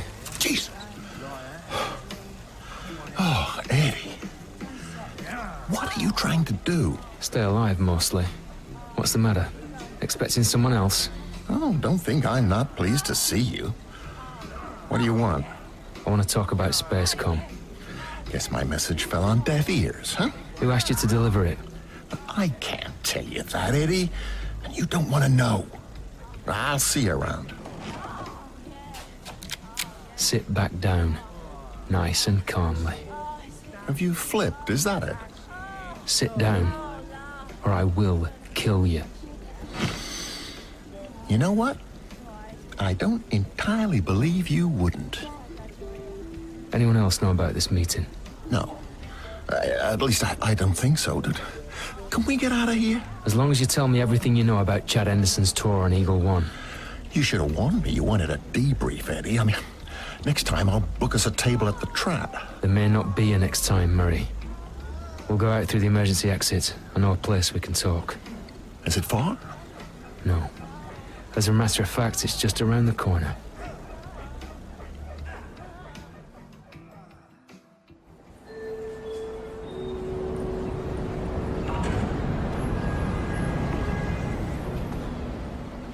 The planetarium, Eddie. Cute. At least you've still got your sense of humor. All right, Murray. Talk. You know, I always wanted to come here, but I never got around to it. Murray. You're not gonna shoot me, Eddie, so put it away. Tell me about Lieutenant General Cassius Atherton. Atherton? Well, he's no secret. The man's had his face on the cover of Time magazine. He's the Hans who runs Spacecom. One of these days he'll run the galaxy. Ask me another. These are easy. What happened to Chad Henderson? You know what happened to him. He looked the wrong way when he crossed the road. It's one of the great dangers for Americans in this fair city, believe me. He was your friend and they killed him. Then they brought you over to ship him home. Accidents happen. My pal Chad, your boss Wilkins. There's a lot of them going around these days, wouldn't you say? What are they up to, Murray? You know, I'm getting pretty tired of this, Eddie. You're throwing stones at a hornet's nest and asking me to stick around while you do it. You have no idea what you've gotten yourself into. Look, do me a favor, old friend, and keep the hell away from me. What about Executive Action Memo 237? I hear it's something to do with Operation Darkside? Christ. Well? Oh, Jesus, you stupid bastard. Just tell me what you know, that's all I'm asking. Oh, is that all? Oh, boy.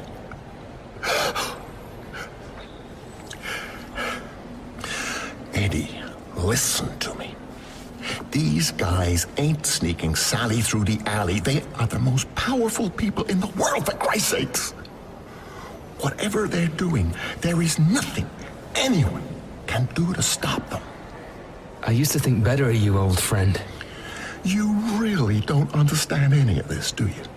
I've been part of this thing since before the beginning. Listen, I've never told anyone this. This goes way back, long before Project Horizon and the whole moon-based program. I'm talking all the way back to the Operation Paperclip days, when we were trying to scoop up as many top Nazi scientists as we could before the Ruskies got them. Back in '45, I barely had facial hair, but I spoke German and Polish. So OSS picked me up and I found myself working for technical intelligence with the 104th Infantry Division, pushing our way through Germany. On April the 11th, we captured the Mittelwerk.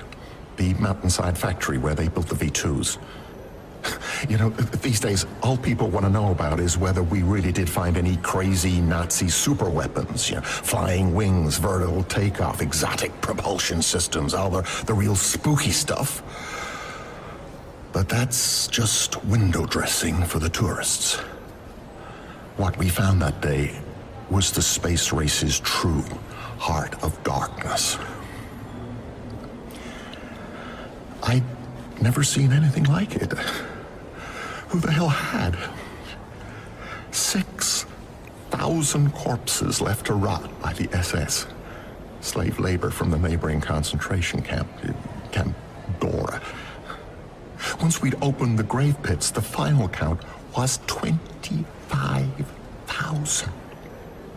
25,000 people died building those damn rockets. That's more than the things that were killed. I worked with Von Braun for years after that, and I always wondered how much he'd known. I always hoped that one day he'd crack, and I'd be able to place him one way or the other. It's funny. Right up until the Big C got him, he still thought he could save Nasser and keep it out of Spacecom's hand. For all his genius, he was a child. Or a monster. I still don't know which. Hell. Nazi schnazi. Like the man said, that wasn't his department. The planetarium will be closing in 5 minutes. The space race is nothing but a byproduct of the V2 rocket and the bomb. This whole thing was built on death. I don't know. Maybe they're right to end it. End it? How? No dice, old buddy. If I knew that, I'd be dead already. Where's Atherton now? He's here, in Britain. Up at RAF Spade Adam. Comfortably far from home. Whatever dark side is, he's running it from there. Doesn't give you much time. Thanks, Murray. Do me one favor, okay? Try not to get yourself killed. Murray! Get out of here, you asshole. Go!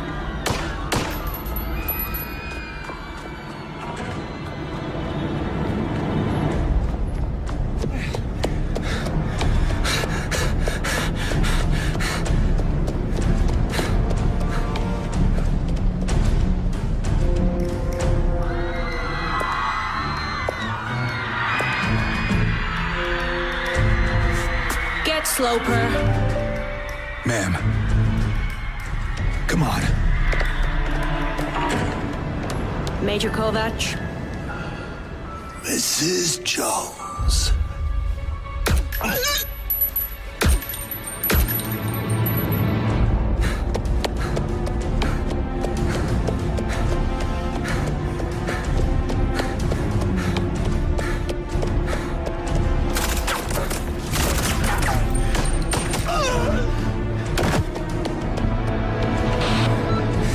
Down.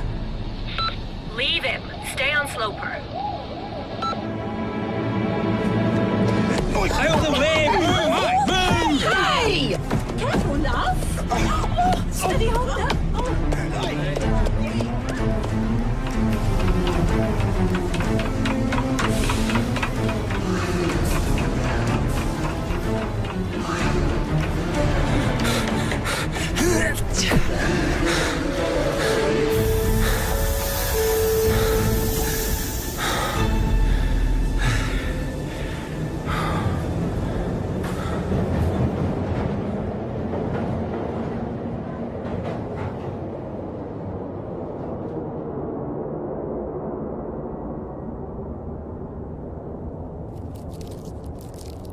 This may sting a little. Ow! Hold still. I am holding still. You're the one who's moving. Oh, I'm sorry. Do you want to do this yourself? No, sorry. You're doing a great job. You're damned right I am. Anyway, pray continue. That's the lot. RAF Spade Adam in Cumbria. It's in the middle of nowhere. Well, that's why it was chosen. Good infrastructure, no prying eyes. It's an ideal place for a launch complex. You ever been there? No, I never needed to. All my work was done remotely. Hey, wait a minute. What? Spade Adam's one of Eagle One's full-back terrestrial control centers. The primary station's at Houston, but they have remote stations at Spade Adam and Woomera, so there's always a station in Lunar Range. So? So, Spade Adam is one of only 3 places on Earth where the lunar mainframe can be remotely overridden. If we could somehow access the terminal and upload the protocols on that data cartridge we stole, I think I could countermand whatever instructions Chad Henderson gave the moon-based computer. Break into RAF Spade Adam. They're going to kill us anyway, Sloper. We might as well take the battle to them. It's like Lawrence of Arabia said. It's simply a matter of going. Simple doesn't cover it. I can handle the data upload, so it all depends on whether you can get us there.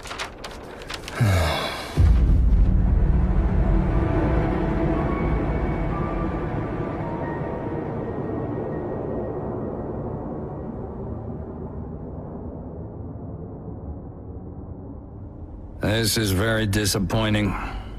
However, it doesn't alter the schedule. What if they go to the authorities? That's not likely. If this Sloper has any sense, they'll be going to ground. Besides, in 48 hours, it'll no longer matter.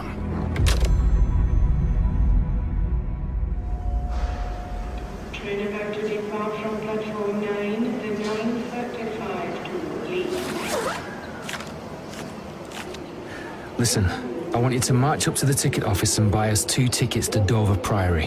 Why Dover? Because you're a beautiful woman with an American accent, you'll be remembered. Meanwhile, I'll be getting us a pair of tickets to Birmingham. I've got a talent for being forgettable. We're going to Birmingham? No, we'll get off at Coventry, hire ourselves some wheels and drive the rest of the way to Cumbria. You've done this before. I've caught people who've done this before. You better do it now. We haven't much time. Sloper?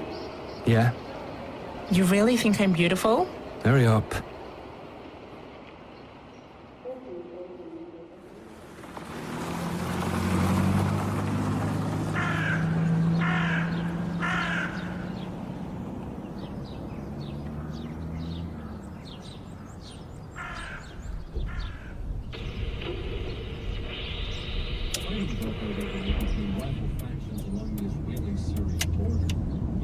Should be coming up on the left anytime now.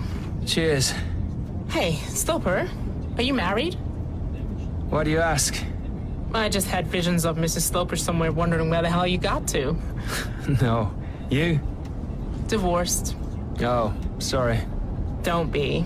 We're better off. What's your problem? Or have you just never found the right woman? I did for a while.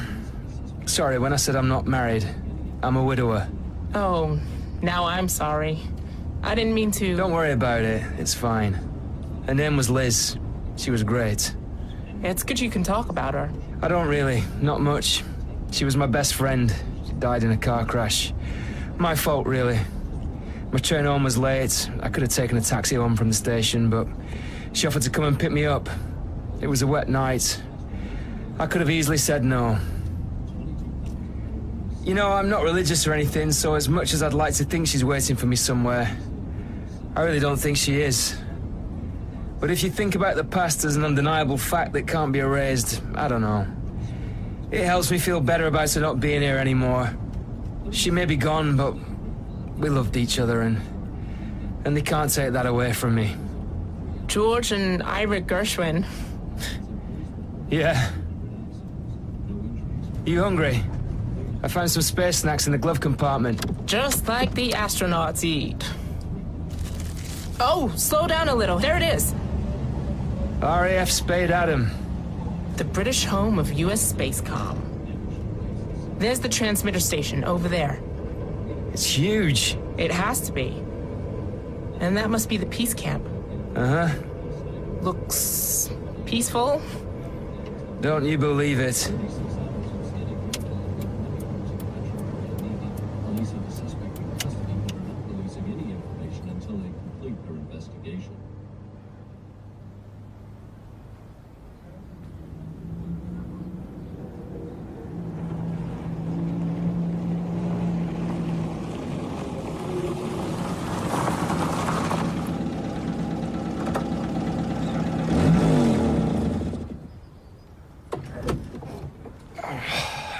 I need to find a phone. Can you book us a room at the inn? If they let me have one. What do you mean? Look at me. Oh, don't worry. This isn't Alabama. That's easy for you to say. Give me some money.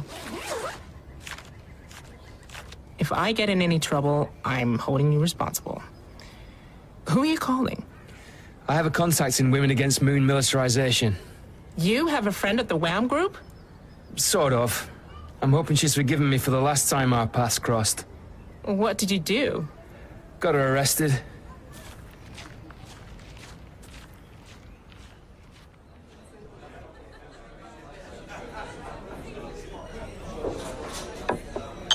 Two halves of lager and one Bacardi and Coke. We've just been telling Dr. Madison here what a duplicitous bastard you are. Well, she had to find out sometime. Felicity, Wendy, thanks for coming to meet us. Your phone call was intriguing. It all sounds very cloak and dagger. It is. Not to mention dangerous. Oh, we're used to that, my dear. The powers that be at RAF Spade Adam would be a lot more ruthless with us if they thought they could get away with it. Not that they've been able to throw anything at us yet we couldn't handle. That's good, because we need your help. What sort of help? Dr. Madison and I want to break in. You? Break into the airbase? How exciting. It's important, Felicity. It would have to be, to have him helping you. This wouldn't be an attempt at entrapment, would it? No. But you wouldn't be inclined to share your motives with us either, I take it? It's far safer that you don't know. You both must understand that everything we're doing here is for the sake of the future of the planet. Me, Wendy, everyone committed to the campaign for lunar disarmament. We refuse to jeopardize our cause for anything. But we will do anything in our power to further it. I promise you, Felicity, you would be. Can we believe him, Dr. Madison? Only if you can believe me. Oh, come on, Flick. Look at them. All right. If you do want to get in, the first thing you should know is that the place isn't impregnable. Some of us do occasionally cross the perimeter. That's encouraging. Oh, you don't know the half of it. We cause them all kinds of problems. Barricading the access gates, cutting holes in the outer fences, blocking the sewage outlets with quick-drying cement. Honestly, they hate us. You will need a diversion, though. They've upped security in the last few days. One of their top brass has flown in for an inspection, and I think they're all rather scared of him. I hope that doesn't put you guys off. On the contrary, my dear. Bring them all on. And, fortunately for you two, we have a little operation of our own scheduled for later this evening. You'll help us then. Of course, darling.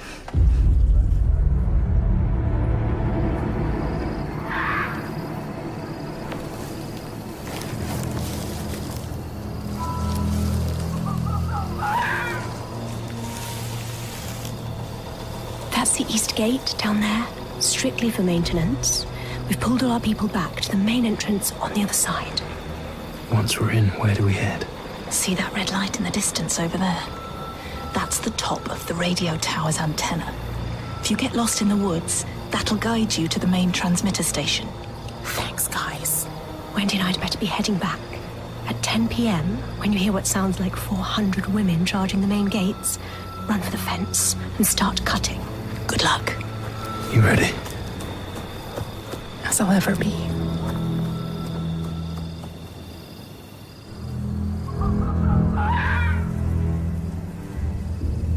How much longer?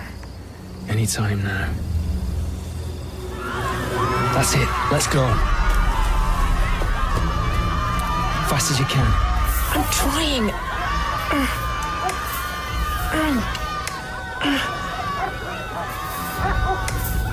Okay, you go first. Go.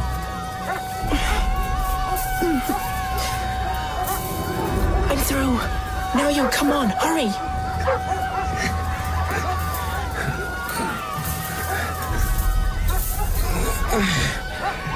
Well, we're in. Unfortunately, that was the easy bit. This way.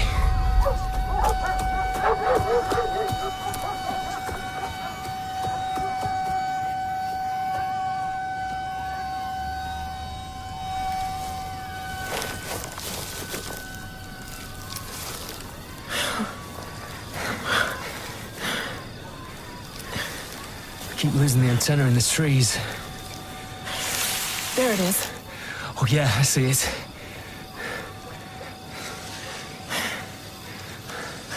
Once you're inside, it's all up to you, okay? Don't worry. I know my way around this kind of installation. At least one of us does. Oh shit. What happened? I tripped a wire. It marks us run.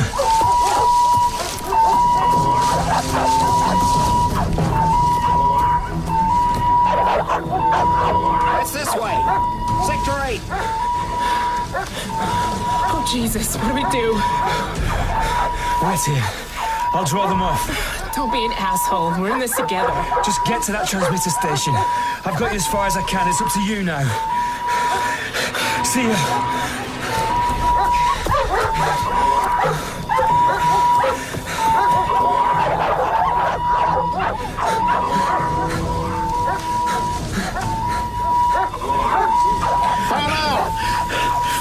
Over here, move! There's one! Get him! Freeze, asshole. I kid you not. Move, and you're dead.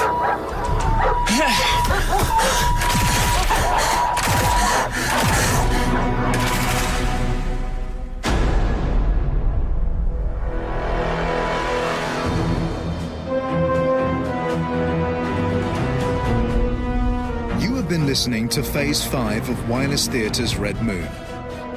The episode starred Philip Balcock as Eddie Sloper, Yasmin Holness-Dove as Dr. Susan Madison, Georgina Perriam as Mrs. Jones and Felicity, Sarah Whitehouse as Wendy, Greg Page as Murray, Richard Reed as the CIA hitman, and William Hope as Lieutenant General Atherton. Other parts were played by members of the cast. Recording took place at the R&IB Talking Book Studios. The production assistant was Lise Mick. Studio engineering was by Jim Siggy. Music was composed and performed by Francesco Quadropolo. Editing and sound design were by Malcolm Thorpe. Story by Jack Bowman and Robert Valentine. It was written, directed, and produced by Robert Valentine.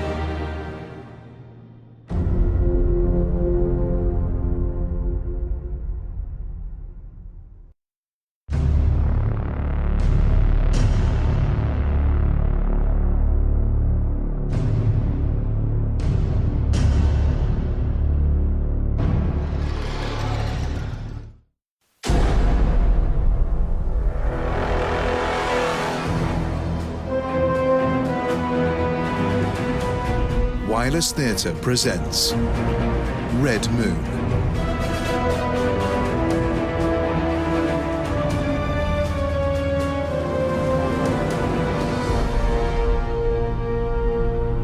Phase 6, Dark Side.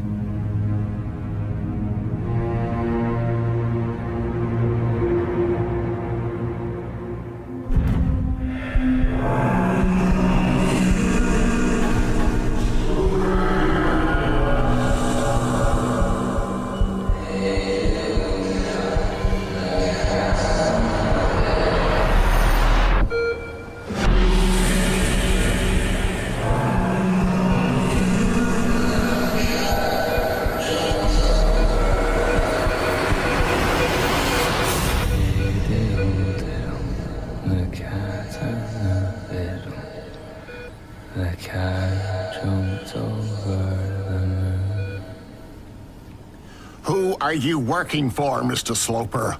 Who sent you? Give him another shot. He's got 2 cc's of pentothal in him already. We can't risk any more. Why did you come here? Cow jumped over the... Who helped you? Where are your accomplices? So laugh to see such fun. And what were you going to do? The dish ran away with the spoon. Son of a bitch. This is getting us nowhere.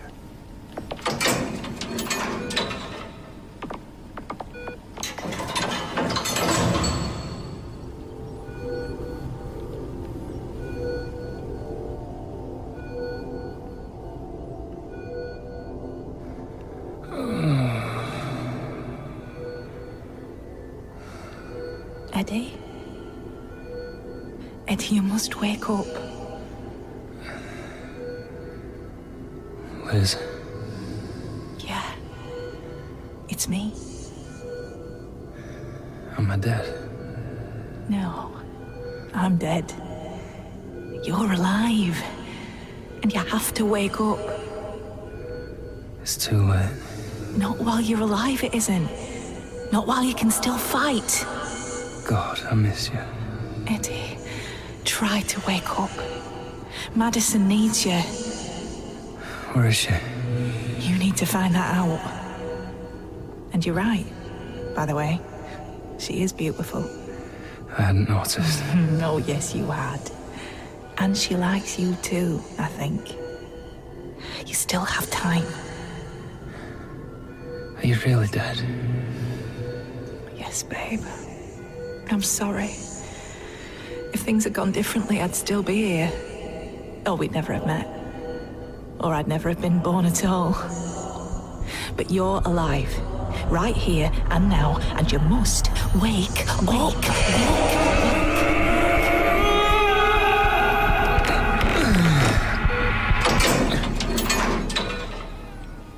Good morning, Mrs. Jones. He wants you.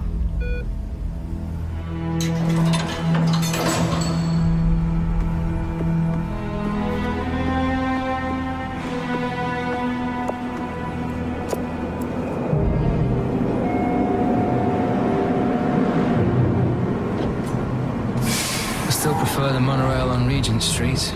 Get on. A magical mystery tour, eh?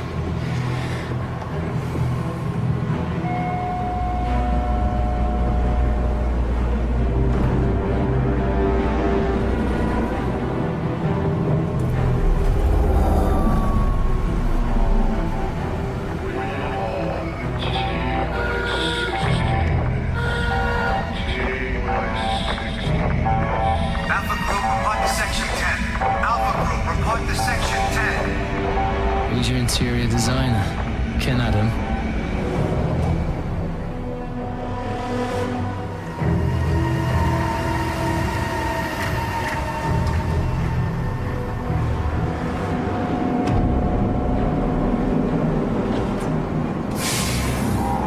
Get out. After me, I insist.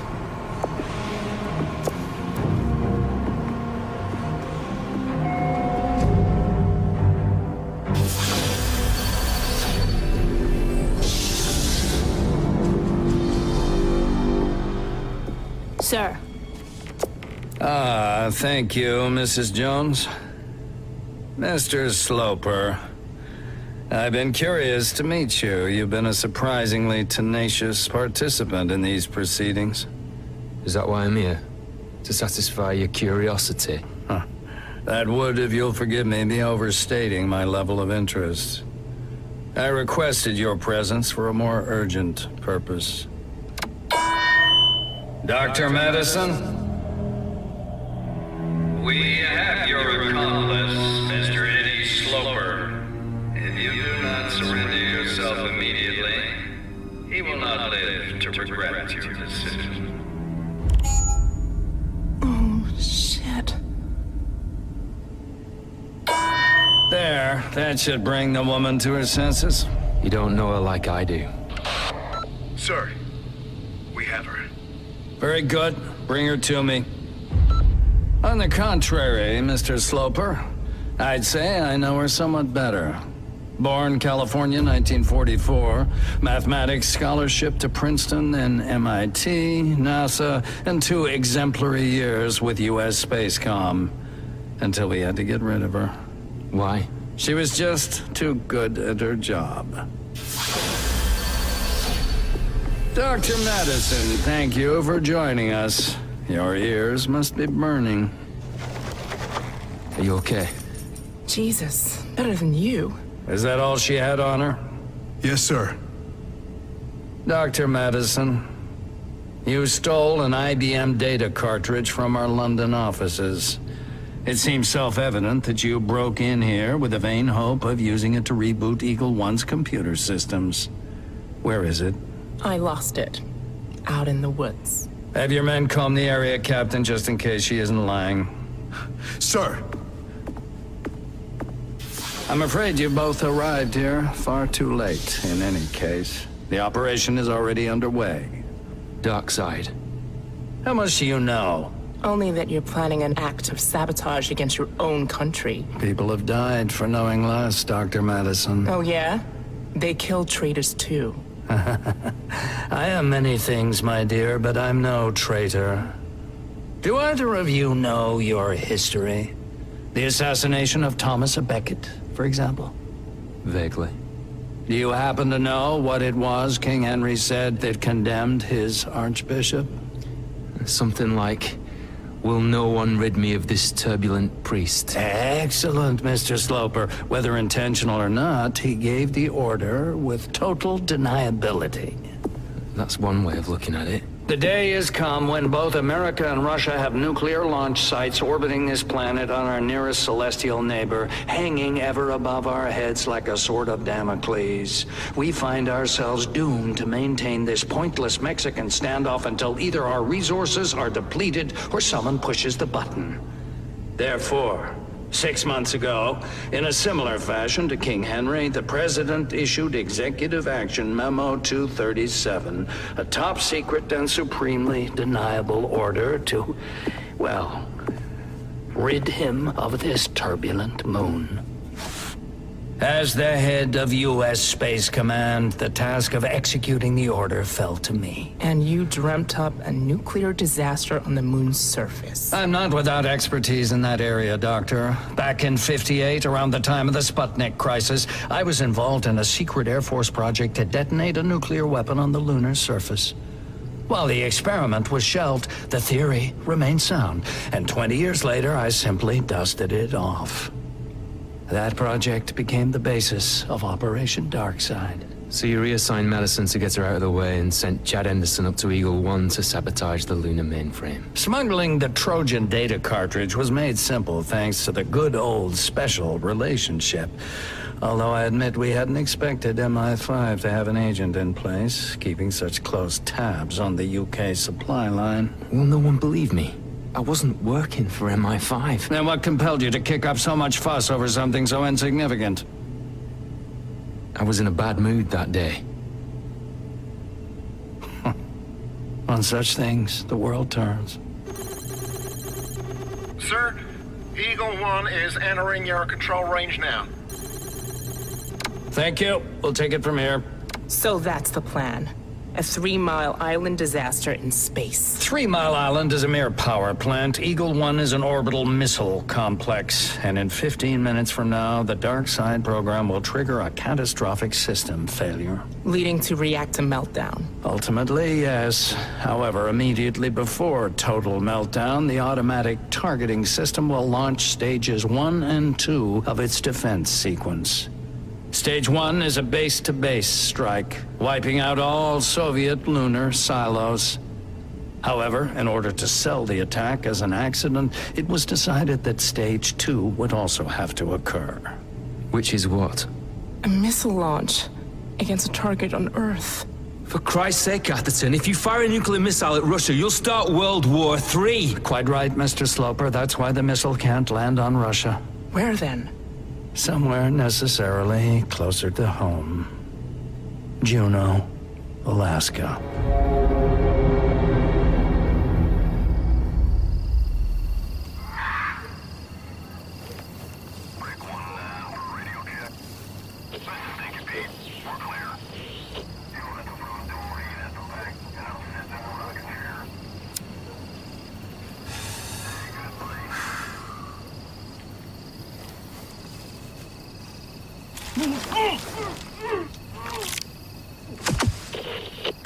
Go!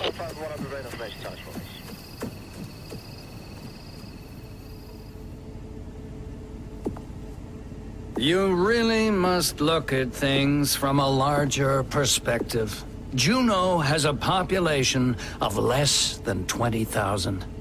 It's a sacrifice the country is willing to make if it means saving the world. Atherton, you're mad. Mutually assured destruction is mad.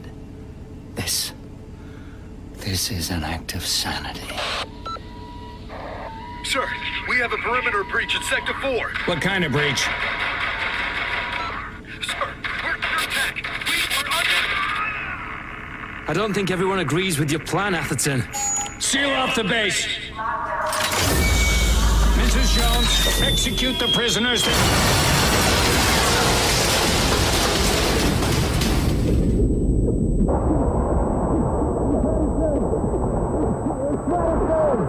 I'm here! This way!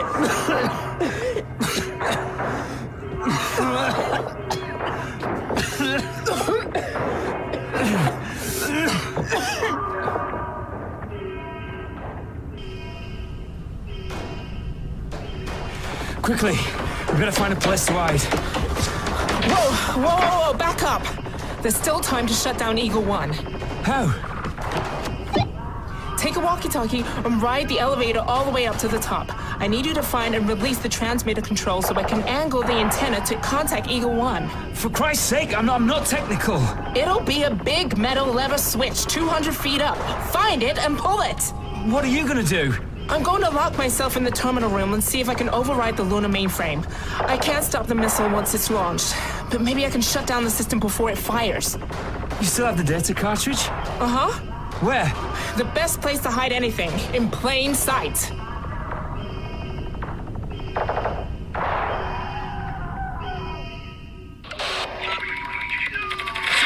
we're being overrun.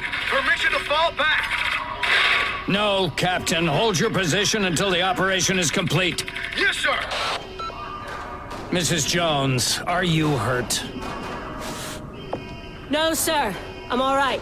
Then find Sloper and Dr. Madison and kill them!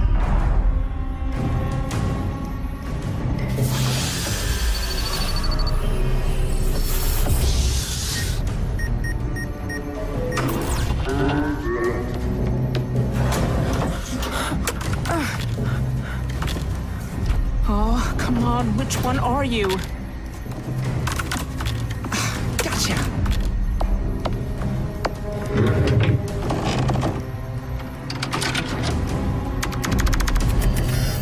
Okay, let's do this.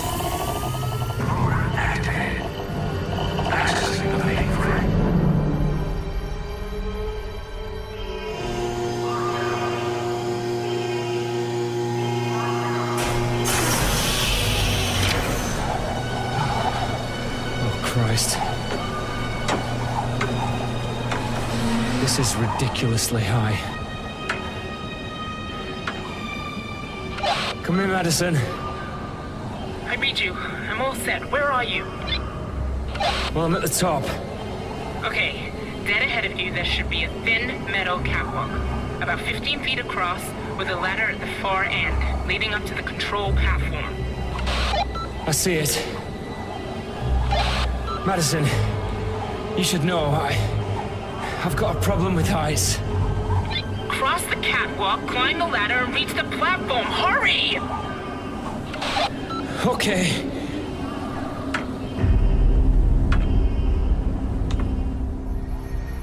Scared of heights. I don't believe it.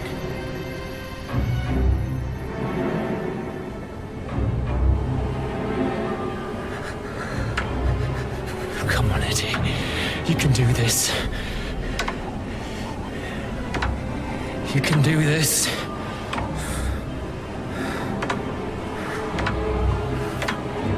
Oh, shit.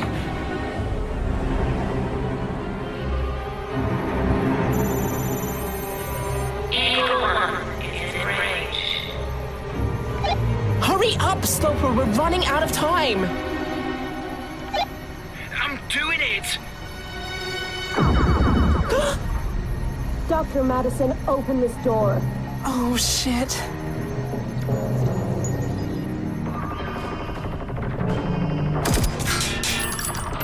Sir, Dr. Madison has sealed herself in the terminal room. Over. That door's armor-plated. Stop wasting your time and find Sloper. Over and out. Yes, sir. Sloper, hurry! We're in range! Clever. for Dr. Madison. Mrs. Jones? Sir. Sloper's attempting to access the antenna controls. Get up there and stop him. Oh no.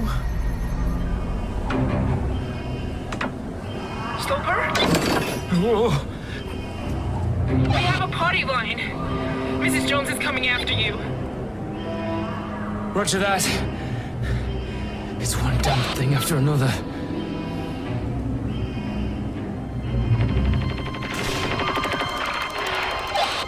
Dr. Madison. Dr. Madison. Susan.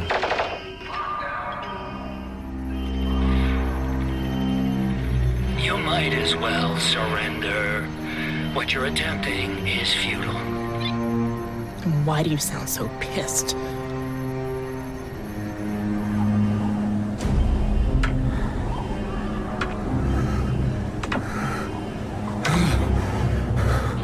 Okay, I'm across. Great! They can hear us, but there's nothing for it. See the ladder? Climb it to the platform. All right.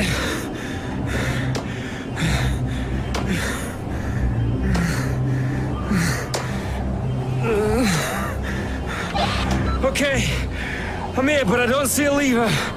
Can you see an access panel? Yeah. Then open it. Oh!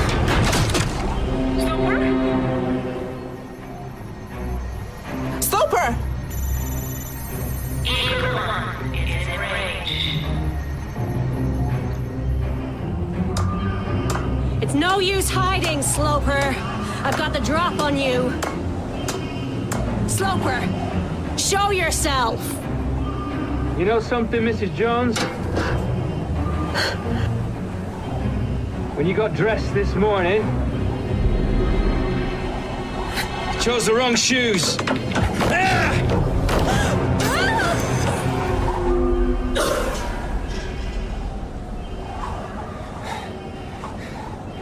Who got the drop on who?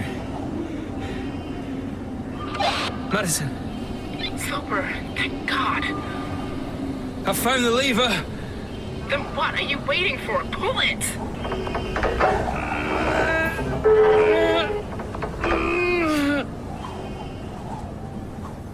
It's stuck.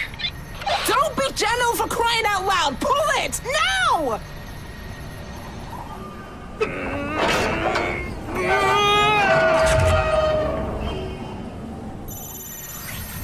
Eagle 1 engaged. Oh, come on, come on, come on, come on! Madison, have we done it? I don't know. I think so. I hope so. Okay. Either way, I'm coming down.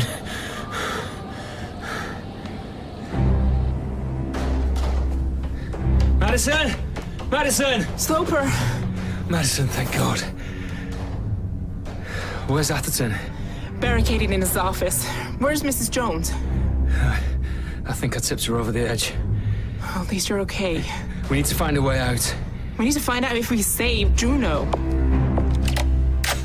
Don't move. Oh my God. On your knees. I've waited too long for this. Mrs. Jones, seriously, you don't need to do this. Let's agree to disagree on that. Goodbye, Mr. Sloper. Goodbye, Mrs. Jones. Quirk. Oh, that's right. Quirk. Not, hello, Brian, how are you? Thanks for saving my life. You can get up now. You too, Dr. Madison. You're quite safe. The SAS have neutralized the area. The assets have been secured. I'm taking charge of the base. Over. Roger that. Over and out. What about Juno? Have we saved it? One moment, please, Dr. Madison. Where's Atherton? Through there. Lieutenant General, sir.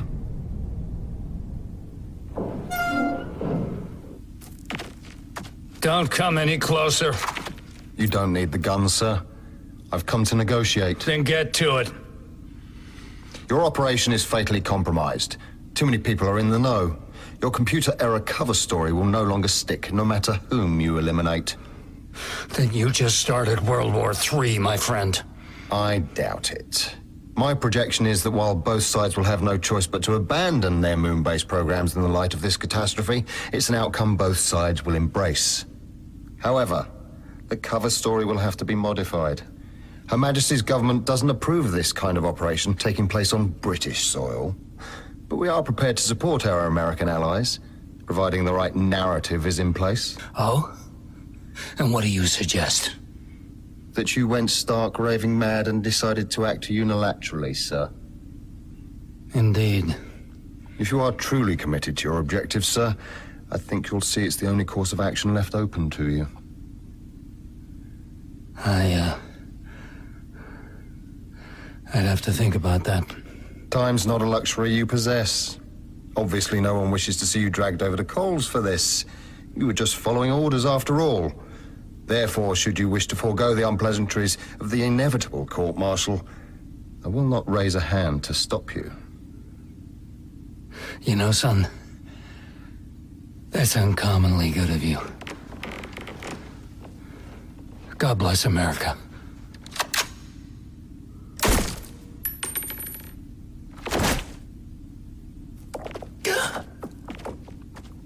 Oh, God.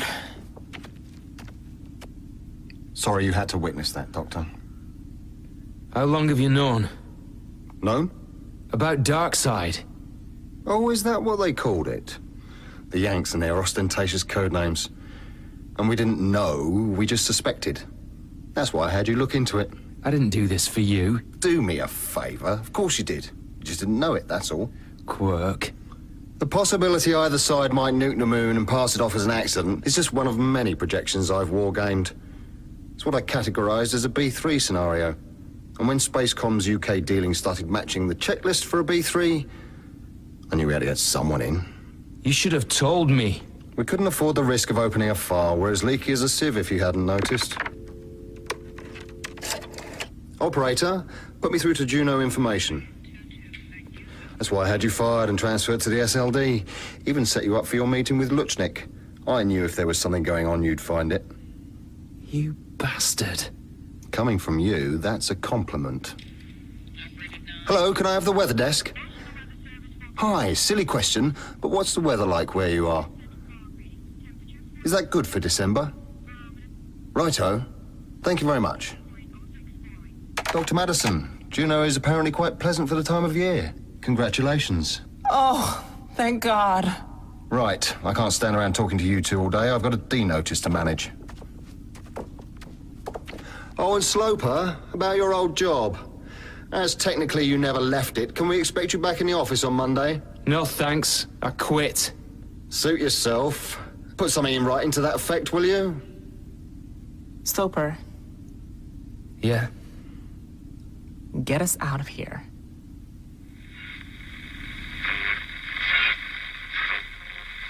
The breaking news this morning is that the President of the United States is to be removed from office.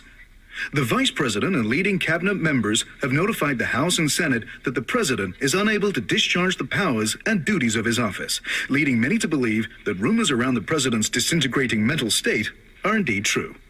Only last month, photographs emerged of the President's bizarre behavior at luxury golf resort Lago del Mar. A lot happened in the year after we saved Juno. It turned out we hadn't been in time to stop stage 1 of Operation Darkseid, and the detonation of the US and Soviet moon bases was a 3-day light show watched by everyone on Earth.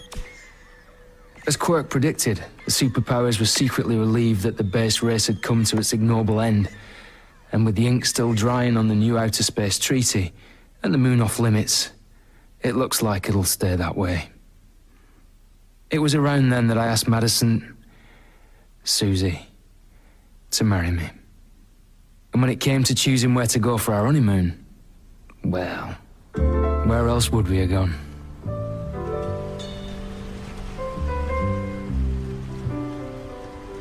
Juno by moonlight. What a view.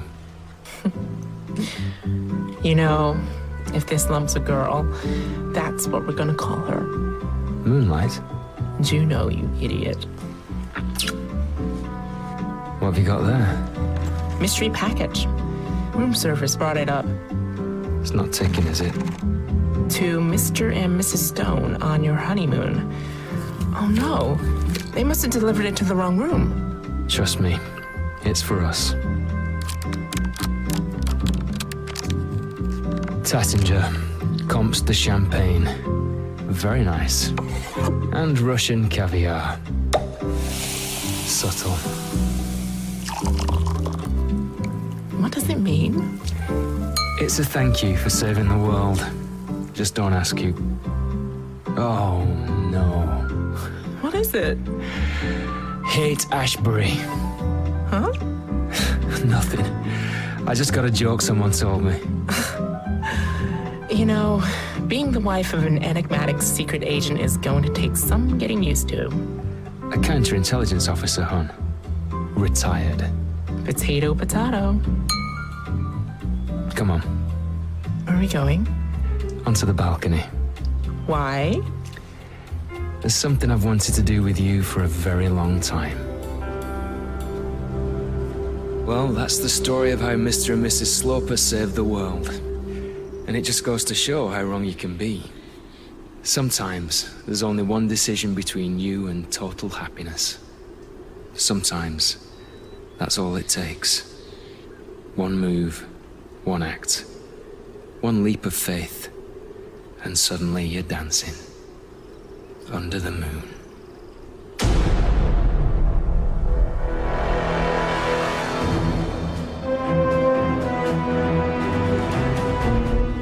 You have been listening to Phase 6 of Wireless Theatre's Red Moon. The episode starred Philip Bulcock as Eddie Sloper, Yasmin Holness-Dove as Dr. Susan Madison, Georgina Perrion as Mrs. Jones, Joe Riley as Quirk, Sarah Whitehouse as Liz, Greg Page as the SAS captain, Richard Reed as the base commander, and William Hope as Lieutenant General Atherton. Other parts were played by members of the cast. Recording took place at the R&IB Talking Book Studios. The production assistant was Lise Mick. Studio engineering was by Jim Siggy. Editing and sound design were by Malcolm Thorpe. Music was composed and performed by Francesco Quadropolo. Story by Jack Bowman and Robert Valentine. It was written, directed, and produced by Robert Valentine.